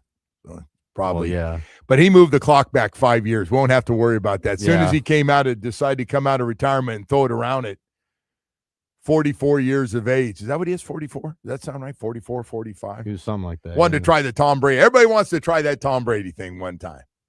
Play late, play great. See if you can do it, man. Anyway, we got the Dolphins today on their way to Washington for a practice tomorrow with Washington, then a Friday night preseason game 1 with Washington before coming home for the last 2 preseason games. Then on top of all that, we've got the Marlins 3-game homestand starting tonight with the Pirates at home. So we got a lot of stuff. We got schedule out. We know the Heat are going to play on Christmas, which is kind of cool. Going against all those NFL. What is it, 2 NFL games or 3 for Christmas? How much of a pig is that? How much is the commissioner trying to blow the NBA out completely? The NBA tried, man. They put together a good schedule for Christmas Day, but they better not put good games together in the NFL. Well, even the worst NFL games are usually pretty good. Look how many people watch the preseason game, the Hall of Fame game. 7 million people watch that crap. It's hard to imagine. Yeah. I think more people now watch first round of the draft. That's what gets me. I think that was over 10, wasn't it? I don't know, but can you imagine going, all right, honey, come on. We got the draft tonight. Got to find out. We got 2 first-round picks. I'm staying up late for this one. And the parties. The first round had 13 million people watch. First round had 13 million people. That's down from 2025. It's a 3% dip. No wonder all the networks want to get that thing from 8 to 11, a little after 11, right? Basically, about 8 to 11. So they had 13.6 watched in 2025. In 2020 was the record. That had 15.5 million, but that was when we were all locked away. I remember that was the Tua draft. Yeah. That was actually, that was a pretty juicy draft. What was juicy? The 2020 draft? You mean where everybody ended up going or not going? You don't think so? Well, whatever. Where are all those people that told me how bad Justin Herbert was? Where are they? They didn't cut him. Well, here's the thing, man, with Justin Herbert. He better put some something together this year. What? Or you don't think he's been a good quarterback so far? He's in the good category. He's in the he's somewhere in between mediocre and good. He's somewhere in that category. You know what? He is. What is he? He's not top, maybe fringe top 10. Fringe top 10 is good. 10 or 12. You're 10 or 12 in this league, you're good. That's a 50 club. Yeah, good is fine. Yeah. So he's good, but if he doesn't take the leap with Mike, might be it for him. How many teams if they called right now and said you want Justin Herbert, how many teams would jump on? I don't know, not this one. We got Malik. We're good. A lot of teams. All right, listen. I'm just warning everybody. We're gonna have Omar Kelly coming out there. Woody, I'm warning everybody. I I'm going to catch a plane, but I'm warning everybody that we got Omar Kelly, Miami Herald Dolphins columnist, who, again, we just look at things differently. He's coming up next. Let's go. Time me up. We can now prove that most of us have